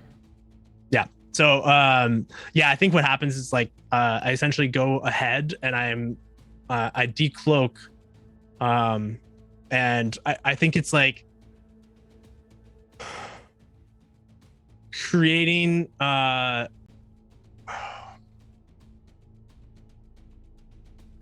I'm wondering, because like if they can move great distances, they can probably leap pretty far too. So I'm trying to like create some, not necessarily a moat, but like put big difficult obstructions in their way, in a path where it's like they don't really have an option unless they turn back. Okay. So roll the attack. Yep. And because you're attacking inanimate objects, you have to beat the inanimate object DV, which is a 12. Okay. 12 for metal objects, 10 for fleshy inanimate objects. And we're using mecha melee, fighting, or well, no, you have the blade. So mecha melee, yeah. Mecha fighting. Yeah, so that'd be mecha melee, yeah. Which is a different skill. And then so I have a modifier of 2 already. Yep. Was there added another modifier as well? Nope. It was a +1, you said, for the tactics? Yes. No, the +1 to the tactics went on the awareness notice. Oh, right. Okay. Okay, so I think it's that 21. Cool. Both of the, so you strike out and you're trying to create these barriers and you know, barricades basically, and one of it is the, you know, pile of, you know, those compressed shuttles and cars and various other pieces of compressed metal that went through like the crusher at a junkyard. It just kind of topples that over, and then you continue you take the blade and you swing around the other side, and the other side you have one of the other large cranes that was still there, and that falls in the same to kind of create this barricade. Creates kind of like a web. Yeah. And if I could, what I would like to do is like, if there's any kind of structure that's tall enough or big enough to obstruct my vision to me, that's what I would like to be behind. So like, even though I'm decloaking for this attack, I'm gonna try to do it, trying to hide. I guess I could have done that as like a thing I did before the attack, but either way. Like no, actually hide. No, because the cloaking is already hiding you. Oh, right, okay. So the cloaking is hiding you, and then you are uncloaked in the action of attacking. I thought there was like a stealth thing that you could do. No, you will roll stealth. You can also do that, but you wouldn't be able to take the action to then to make the attack and then cloak again. Okay. So I do that, and then I'm going to try to track down the signal again, or the trail again, to try to pinpoint and like actually detect movement and like see changes. So I'm basically like creating a trap, see how they react to it. Roll that awareness notice. 22. There, again, doesn't seem to be anything that you can see on your radar. You just see the falling debris and particulates of this. You see no movement anywhere. You see Mawars come bank around, the shuttle banking around again. You know, tracking, you can see her tracking through the scope of the sniper rifle, as if to try and find a target. So the trail essentially ended, and there hasn't been any movement since. So like picking up the trail is not a thing anymore. No, it's not. Hey, Eddie? Yeah. I need you to make a dodge escape at a -2. A -2?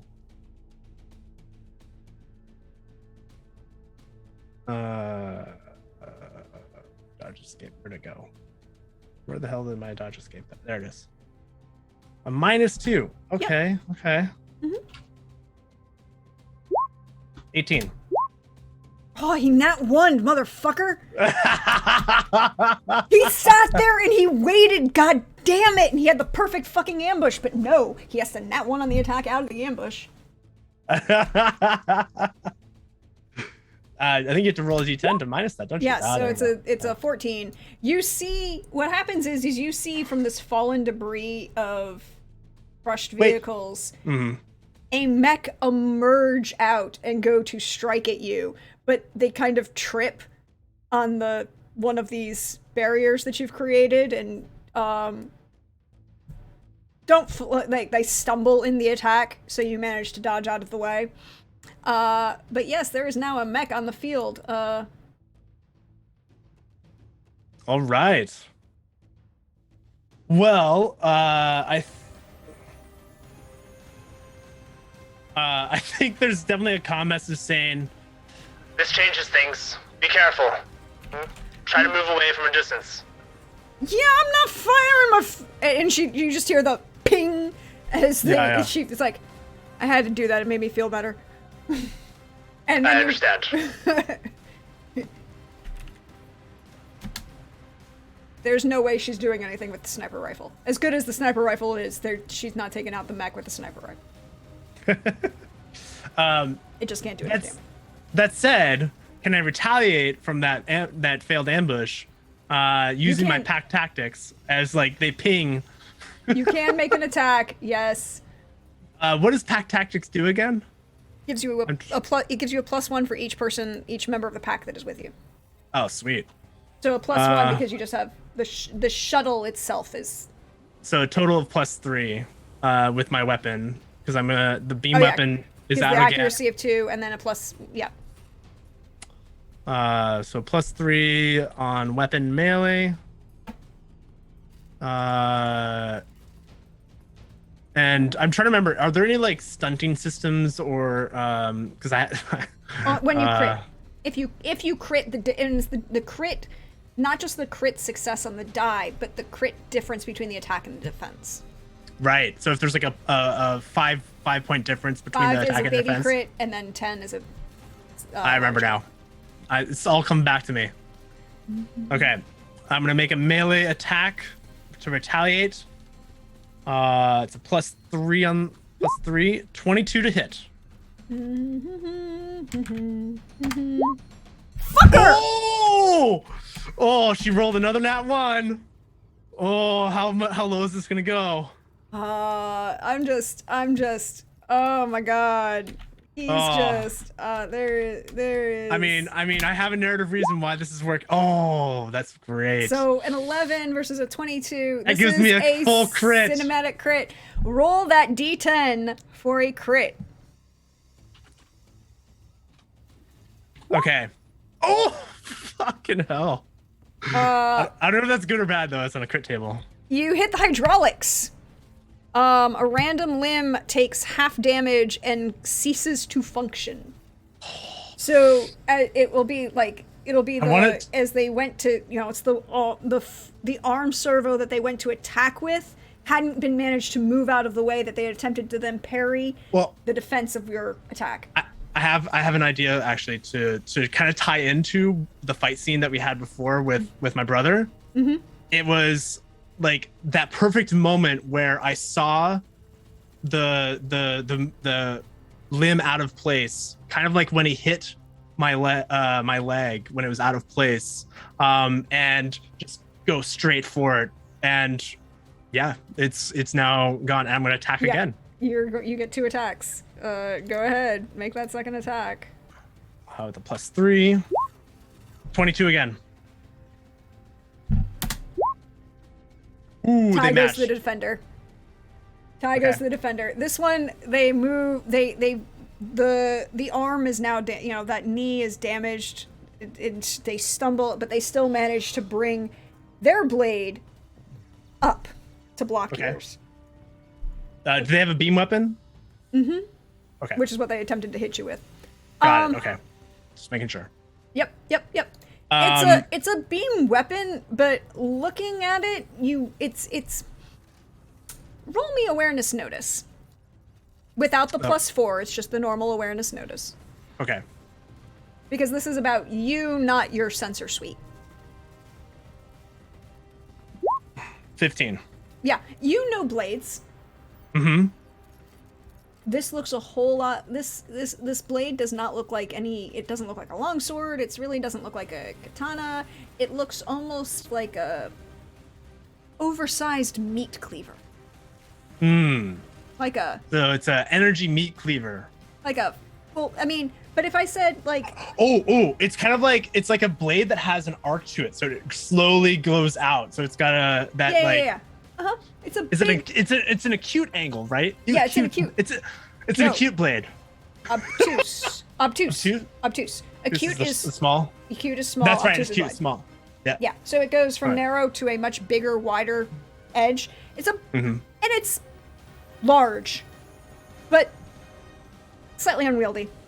Well, it looks like it should be slightly unwieldy. So question for you. I basically have that attack action. Is there anything else that I can do? I'm trying to remember how combat works. You can move. Okay. Before or after your attacks, you cannot split the movement. Okay.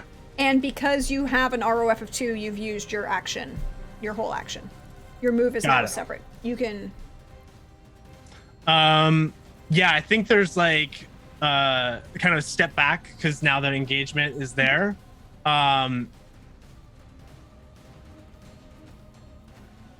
Yeah, so it's kind of like just a split apart. So it's like the attack happens and then like a jump back to create distance to reassess the situation after an ambush.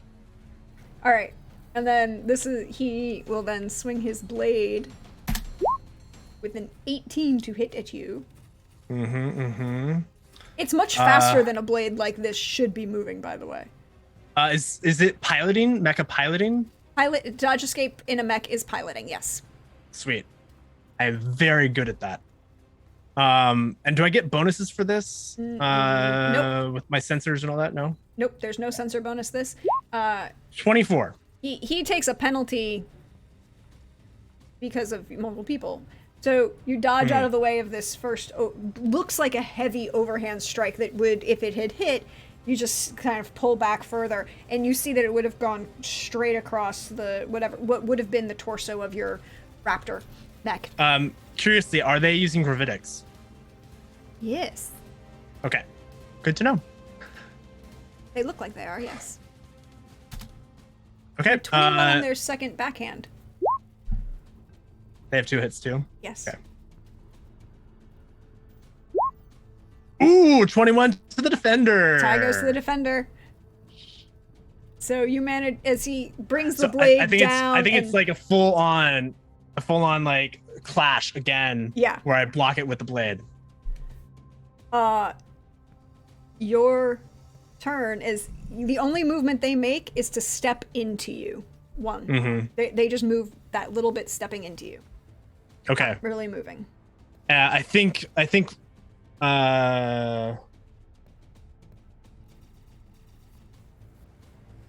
Yeah. I'm going to attack, but this time, it's like as I'm holding them there, my tail whips around and like strikes for their mech.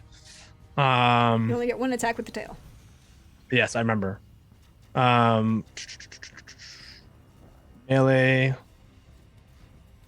And that has a +1 as well, if I recall. Did I have a +1 in addition to that? Because I was hitting with a +3, I believe, with the blade. The +1. Yeah, the +1 is for pack tactics, and the blade was +2. So you still have pack tactics, so you'll still get the +1. Okay, so I got 2 then total because I have the weapon accuracy of 1 for the tail. Ooh, it's a low roll. So 16. I think all you need is like a 2 to beat me. Oh god. He crits. Okay, so the tail misses. Yep, the tail misses as he almost you realize that even with that damaged servo. Oh, sorry, it was the talons. That's what I wanted to attack with. The talons. Same stats, but talons have shock. So like what you see is as I'm holding the talons, like I basically deflect, and with that force of my like probably superior. Well, we'll see. Superior gravitics. Leap forward with the talons onto this thing, but he backs away. Yeah, he backs away and knocks it out of the way, and then we'll use that action to actually disengage. Okay. Is there a thing I can do like to counter? No, because it's his defense. Basically. Oh, got it. And then he is actually going to say, "Fuck this shit." No, literally, that's what he says, and you can hear it over open. And it's an open comm, not a directed comm. It's just a loudspeaker where he says, "Fuck all of you. I was just here for a drink and to have a good time. Tell Adam I said hello and he needs to call me." And he's gonna go straight up. Okay. So you rolled for that. Is that? No, that was his. That was his. He actually has. That I rolled the piloting because he actually has, planetary combat and planetary. Oh, got it. Okay. So I went ahead and rolled because his engine could fuck up. Oh, but his engine did not fuck up. Got it. It barely didn't fuck up, but basically, if he not won, the engine could have crapped out on his exit from. But for you, it's all narrative. I just built it. I just am using specific stats for a already created character that I've tweaked for this particular character. But yeah, he's that sounds cool. Going to orbit. And I think there's a comm to Malwar. Rex who says, was this our mission? Is this the man? Our mission was to get fucking metal. And in between this, you will hear a injected comm from Gibson say, you know, get your motherfucking asses back to my goddamn ship. I've already got one bleeding all over the place. I don't need both of you fucked up. Bring me what data you can. Yeah, so I would have, like, as they go up, I get target analysis and get everything I can of the mech that just left. Roll that awareness notice. I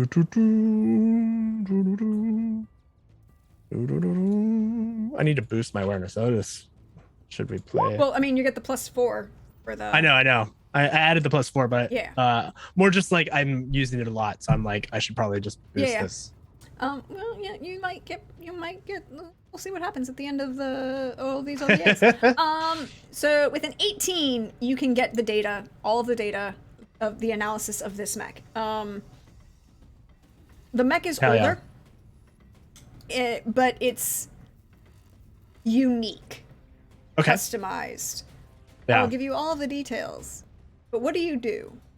I think there's like a grin on Rex's face that they know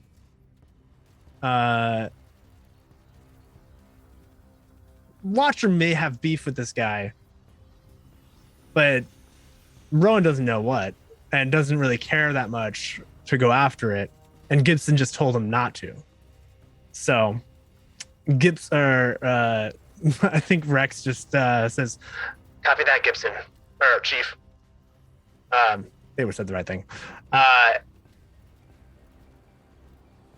Over the channel, using his call sign would have been acceptable. Right. Well, I guess is his call sign Gibson? His call sign is Gibson. Yes. Got it. Yeah, that's exactly what I would said then. Either Gibson or Chief would have been acceptable, but I'm just saying his name. Right. You wouldn't have used his name, and you didn't, so it didn't matter. Right. Cool. Yeah. So and then in like localized comms to Mawar. If there's nothing else here, let's go pick up our pile of scrap. I want to be there when you say that to his face. Well, I'm all hot from battle, so let's go. You make your way back to the crater, which by this point has the construction mechs have dug down enough to pull out this, particularly with this start that you have given them, the locker, and the shuttle is, the shuttle pilot brings the shuttle around to hover just above so that they can get, a stretcher and bring the battered, fucked up body of Watcher onto the shuttle to fly back to the Starblade. Yeah,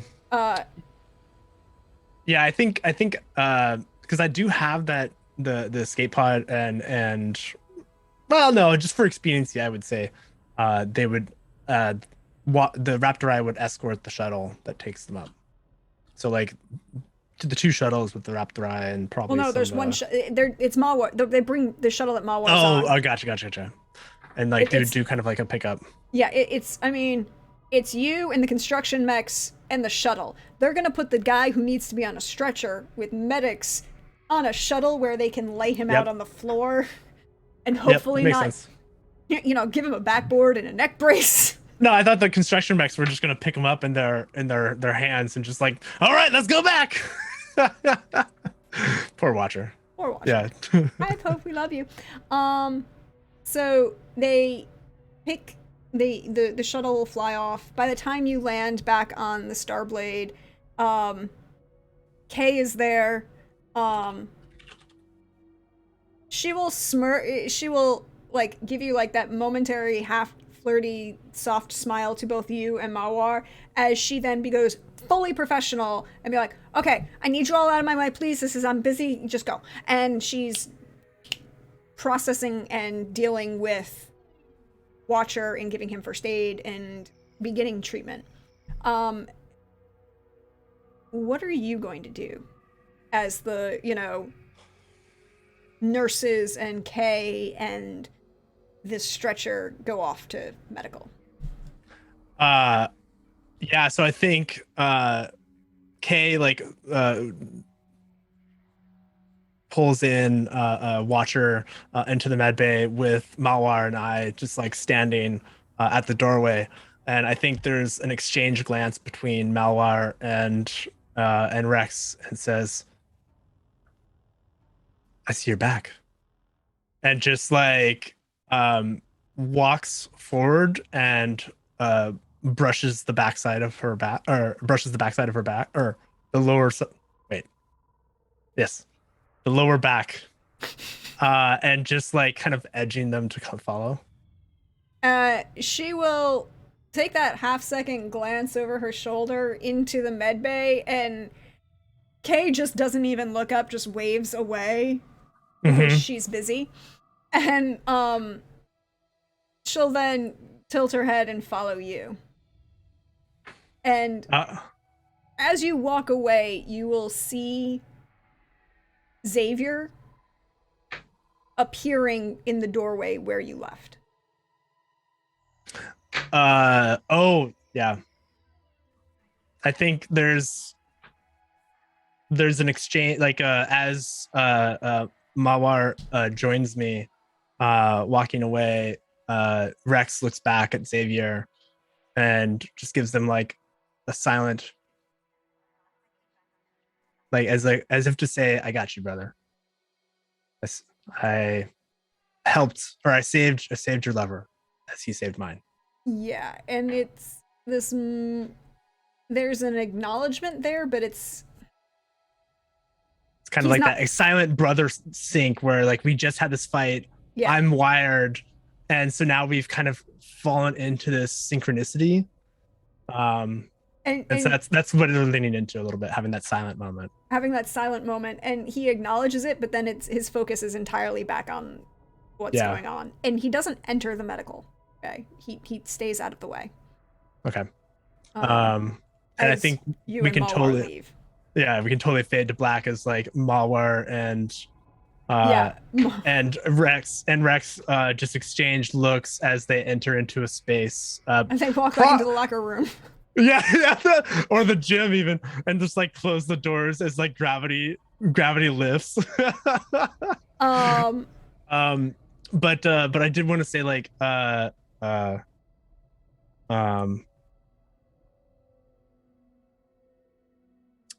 it's fine. I was gonna say something like, "Kay's got this in hand.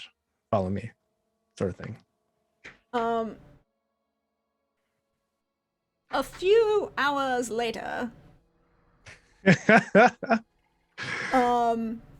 fun of 0G.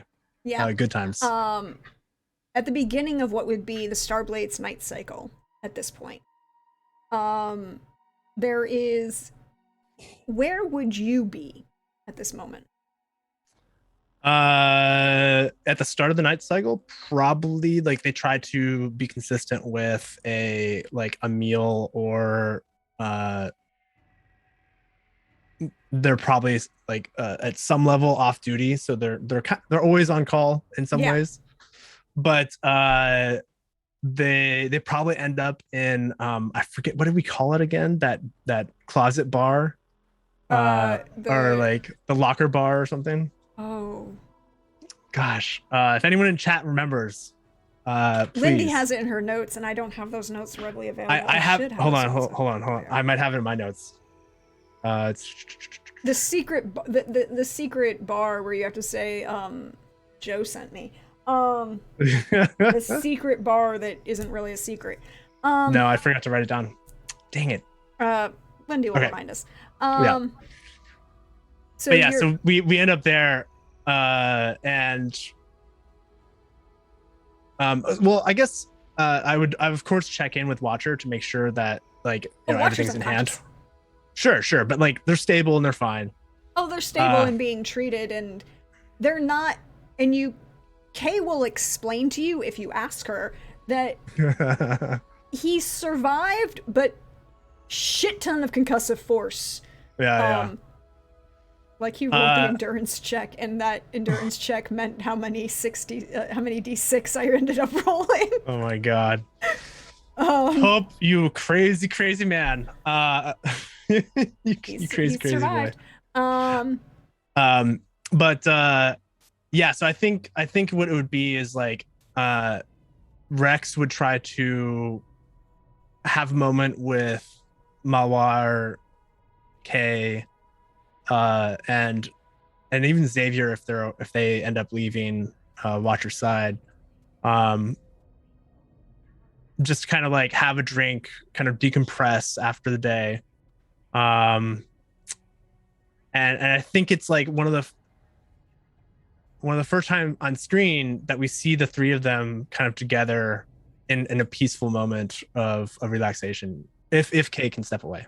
I think what it is Kay has stepped away, and you are having this like relaxing moment in the bar. The three of you, you're in that. The first round has been served, and you're kind of like savoring it. Yeah, it's the after sex like drink, right? Where you're just like, oh yeah. Mm-hmm. Yeah. And it's like at that point that Xavier will appear, and you didn't hear him approach. Don't do that, brother. Been on edge all day. And I'm having one of these. And he's like clinks the glass with this like the forget-me-nots, or like it's the forget my day. Yeah, it's like stupid drink that we go up. It's like a blue viscous liquid or something like that. Just like totally fucks with you. And he will flirtatiously smirk at both Kay and Mawar and say, and then bow very ostentatiously. Ladies, may I borrow my charming brother for a moment, please? And he's laying it on thick, and you can tell that. You don't even need to roll. He's playing. I think I like exchange a glance with the two. Mm-hmm. I was going to ask you to join us, but if you'd like a moment alone, I can step away. I'll bring him back in one piece, ladies, and promises. and looks to the two, and like does one last clink with everyone's glass, takes a swig, puts it down. Keep it chilled for me, and walks off with his brother. And Mawar will just lean back and is like, oh, I can't promise it'll be chilled by the time you get back. It may have Don't drink it, Mawar. Nah, feel free. Go ahead. It might warm up by the time you're back. And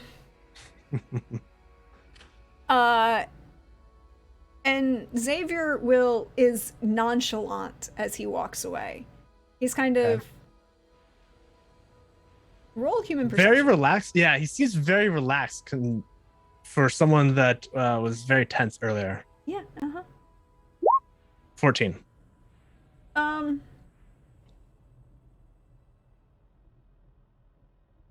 You were a spy. We'll use that. It's true. You know he's playing a role.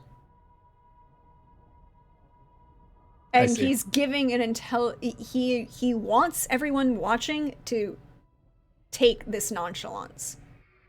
He's not necessarily trying to sell it to you. Right. Which is why you know that it's a mask. But everyone else seems to be buying it. And he'll pull you, walk, because the secret bar is just a little ways from like the door, the cabins that you guys all have. Yeah. He will lead you back to the cabin that he's been assigned. Not the one he's been spending most of his nights in, but the one that he's been assigned. And he will walk in the cabin first and wait for you to come in before closing the door and turning on a jammer.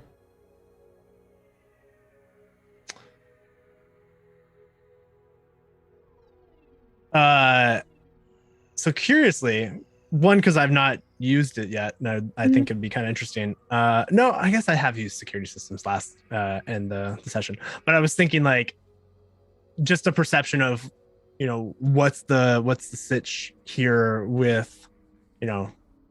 You want to evaluate his security preparedness? Well, no, it's I guess I'm trying to kind of insight the situation that I'm walking into. Like, is he about to? Oh, is he a threat to you? That debrief, or is he trying to debrief me about something, like who we met, that sort of thing, but do so quietly?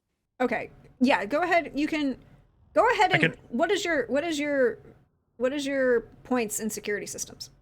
I just have one in it because I got it from my life paths. Okay, so using it's 7 total. Well, no, use that one as your bonus to human perception.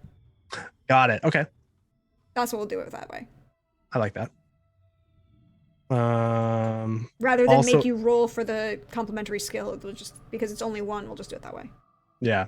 Also a thing that I should probably invest in human perception. You know, we'll see. You might get points. You know, IP is a thing that exists. We might get some. 16. He is not a threat to you. Okay. But he does want to share information with you and does not want to be overheard. And he is 100%. The gear has shifted in his head. He is 100% on. He is professional. This is not Xavier, your brother. This isn't Xavier, the guy who's been hanging around messing with your, you know, fixing your guns on this ship. Right. That I think is maybe the reason why I can tell the situation is because of the synchronicity that we had as brothers has shifted now where he's like full professional. I'm like, yeah. I get it. He is full professional. He is cool. Not, and he will look at you. Yeah, so Rex walks in, you know, with I don't know if there's windows necessarily on this one. No, but it's interior. It's an interior, yeah. Yeah. It's that same kind of cabin that you all have, which is just like, you know, there's a like sliding door, bathroom, closet off to one side. There's like the main space with like a small built-in desk with a bookshelf and shelving above it that has a light that looks, you know, under recessed lighting, the bed that kind of the bunk that kind of falls into the wall, and like there's cabinetry above and drawers below. There's a small entertainment, but also hydroponics set up along one wall so that you can have fresh air in your, so because A, humans do better with plants, and B, hydroponics are a great way to encourage to have life support systems in each individual cabin. There you go. I mean, that's always great. We need it more in all of our ships. So Rex would walk in and then do kind of like a fast twist, very professional, like attention sort of twist. And wait for the door to close, and then just say, "What is it?" I have to make a trip. All right. Is it related to what just happened? You just met Pestilence. I was wondering who that was. Anything I need to know? Nothing you're cleared to. However, if Watcher gives you further information, it's not my problem. Fair. You would also note... Do I know that name, like as someone of note? We'll come back to that point, but you will also note, Rex, this is the first time Xavier hasn't called Adam by his name. Only his call sign. Yeah. Professionalism, yeah. Also, potentially, he's playing a part as the brother. Also, distancing himself in general. Yeah. Psychology of undercover of spec ops. Operatives, yeah. Compartmentalization of everything, where it's like you can just put that over there, not dealing with it, off. Yeah, it'll be great. I'm sure he is it's an entirely healthy relationship. Oh yeah. But he says, if Watcher tells you it's not my business and not my problem, I have to hit. Pestilence on Iron Sworn. And the communications that Watcher has forwarded. I'm hitting Charybdis. All right. I think there's like in their at the back, they have like a tablet of some kind or a computer system. They pull it out, and they direct link to the Raptor Eye and just grab like the sensor information. This is all I was able to get to give you some information about the tech he's got these days. That'll be useful.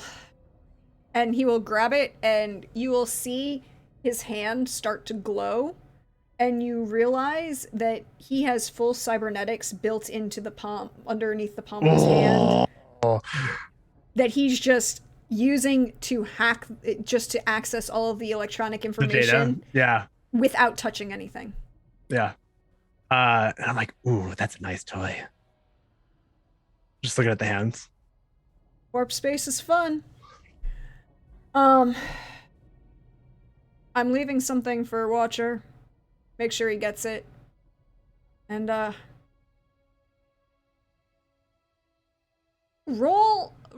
wait, hold on. You're a spy, and you grew. Oh, I needed you to make a roll for me. Okay. I am a spy.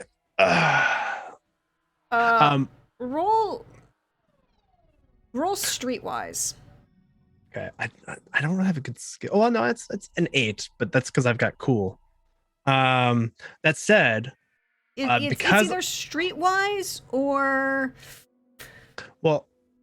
maybe just a general expert roll without. I don't know how that works exactly, but either way, one of the things that I was going to offer as like a cool thing that we can tap into here, is if streetwise is the skill, being a spy, this being my brother, making that into some sort of bonus of like a bond. I don't know if the system allows for that necessarily too easily, but yes and no. But I would say here you can get a +1 for the spy. You're not going to get a bonus for your brother because he's disconnected from that entirely. A, from him, and B, you haven't seen him in this capacity in 20 years. Okay. Well, I mean, you've never seen him really. You've only seen him in this capacity once, and you were a little out of it. Yeah.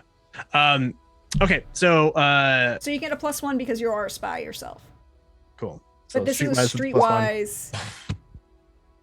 I rolled a natural 1.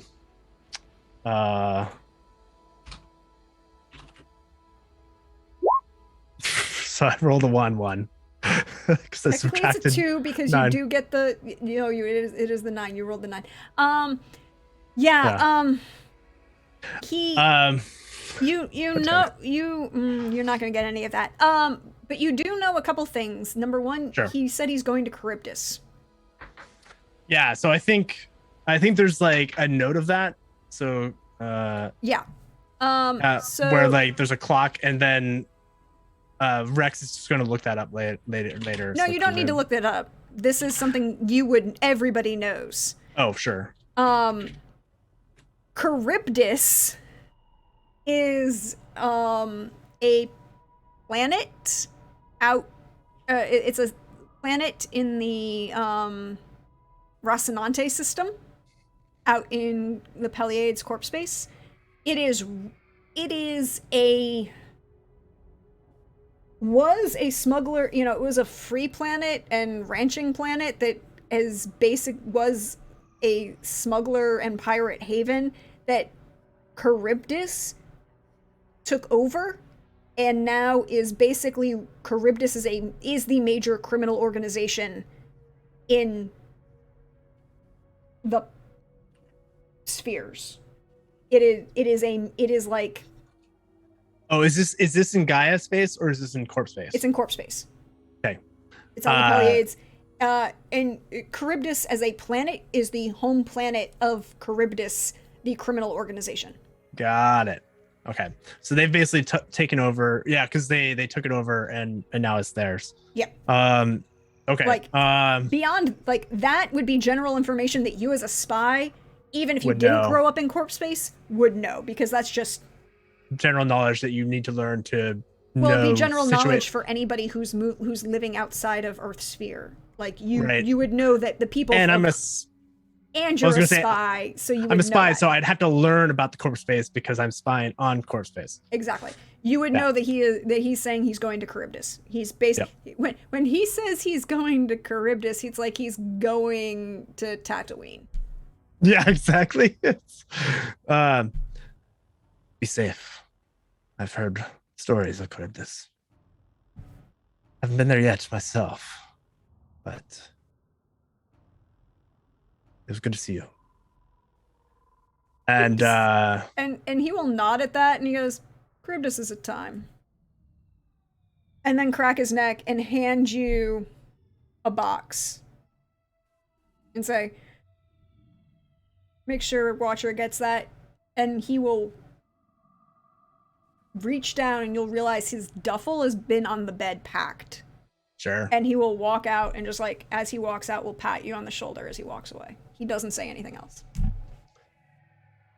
Rematch when you get back.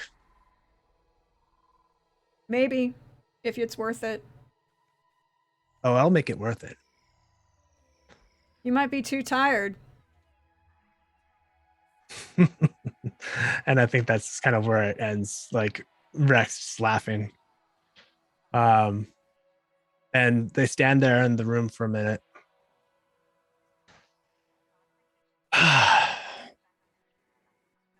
Never dull.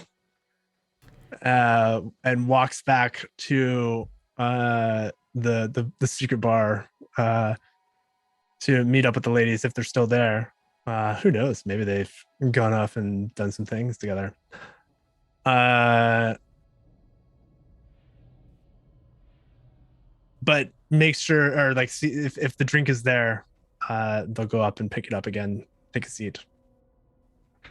We're gonna fast forward the clock a little bit, about 4 days. Okay. You left that box at Watcher's bedside in the med bay. Yeah. 4 days is about the time it takes for Kay to take Watcher off of the massive amounts of painkillers that he is on for the numerous broken bones and internal contusions he has from. I can relate. I've gotten the full face of a jetpack. Mm-hmm. Yeah. Mm-hmm. He at least was wearing armor. I was wearing armor. No, you weren't when you got the full face of the jetpack. Oh, that's right. That's right. I didn't have it on at the time. Damn. You didn't have a lot on at the time. Yeah. And you will get a ping on your private comm channel from Watcher. And it's just a question.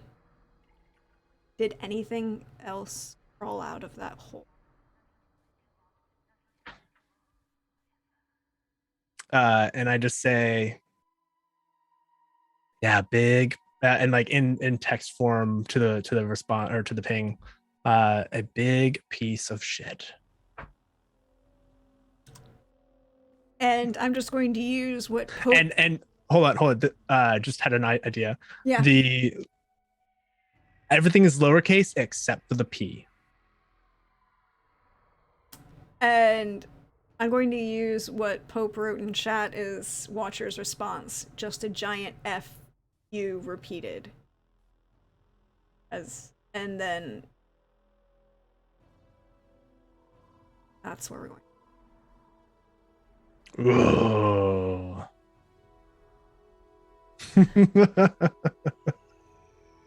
Have fun? Oh yeah.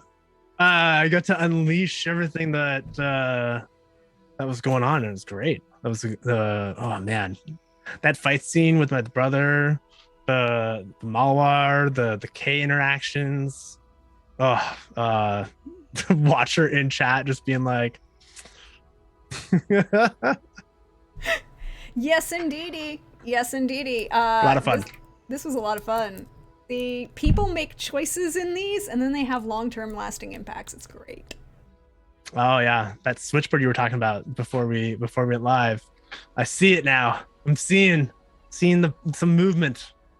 Yes, see, people joke, like, Pope was joking last session after we left about how it's like, I don't have to prep for these. These are all improv for me because he's like, well, you already have the conspiracy board. I'm like, no, it's not a conspiracy board. I am a phone operator with a switchboard. I have all of these pieces that will go directly where I want them, and it's a beautiful not mess of tangles. I know exactly where things are going. But I'm so glad you got to join us live, everybody. We'll let Eddie do the spiel, Eddie. Tell us all the things, all the good things. Yeah, I mean, you can always find me play over at AP Gaming Reels. We're playing BattleTech. We've had a little bit of a summer break, and there's probably going to be a little bit more sporadic for the holidays, but this Sunday a new episode is going to be recorded, and so we'll have next week for everyone, but same day you get it if you're a Patreon member of AP. He's been a lot of fun to play with, as well as Eric Vulgaris and the Wizened Fool online, if you want to find him, Sam. But you can always find me on Pixelator. I'll be talking about all kinds of things going on in the world, as well as tabletop role-playing games and the occasional snarky meme. Yes, indeedy. All of the fun times. And as for me, hey y'all, you know me, I'm at Dirgital and on Twitter, Prexcoth as me before. You see me around here on Twitch. Thank you again, everybody, for being here in chat. Thank you, Eddie, for being here. Yay! Thanks for having me. Yes, indeedy. We have one more solo episode next week with a new super secret character. Ooh! Things will be introduced. Again, 3 p.m. Eastern on Friday. Tomorrow I will probably be pulling another excessive amount of time playing Mass Effect because I'm pushing for that perfect destroy ending. And I love Mass Effect. Are you playing the new Legacy version? Is it Legendary Edition? It is Legendary gorgeous. Edition. It is absolutely gorgeous. I bought it, but I haven't played it yet. I'm still playing through Cyberpunk 2077, which I have 2 playthroughs right now of 2077. I played a Nomad and now I'm a Corpo. There's that. Yeah. No, I'm playing through some excessive hours of Mass Effect. Like last week, I may have played 15 hours on stream. It's fine. That's a lot. Was that one stream or just total? Yeah, it was one stream. Dang, that's a long stream. Well, I'm playing. Yes, Anna. You need to play Mass Effect, and then there are certain things that we can talk about, and I will try not to judge people's choices, although there are certain choices that I will judge. Look. But then, yeah, I had Grumpy. I had longer than a 10-minute break. Prax, do we need to have a talk about your breaks? I did have a break, and I ate something even during my breaks. That's good. And then Sunday we'll be back with another episode of Romance of the Blue Rose, where I just have to say that I need to set this up so that you understand where this episode of Romance of the Blue Rose is going to start. You've got 3 fighters without their armor, an adept without their armor, 3 warriors without their armor and without weapons, but marble candlesticks, and a lich.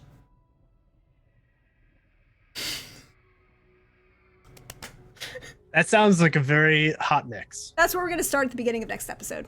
And then on Wednesday, back again with more Witcher Roads Home, and we'll see what else happens during the week. But otherwise, check my Twitter because we'll post where I'm going to be and the fun, wonderful, fabulous folks I get to hang out with, like Eddie, like all you fine folks in chat, and all of the good times. And until next time, we should send some love somewhere. We should see who's up, Yeah, who is playing right now? Who can I send some love to? I mean, we can send some love over to No one I follow is up. Sorry. Alright, well, you know. But until next time, everybody. Bye. Bye.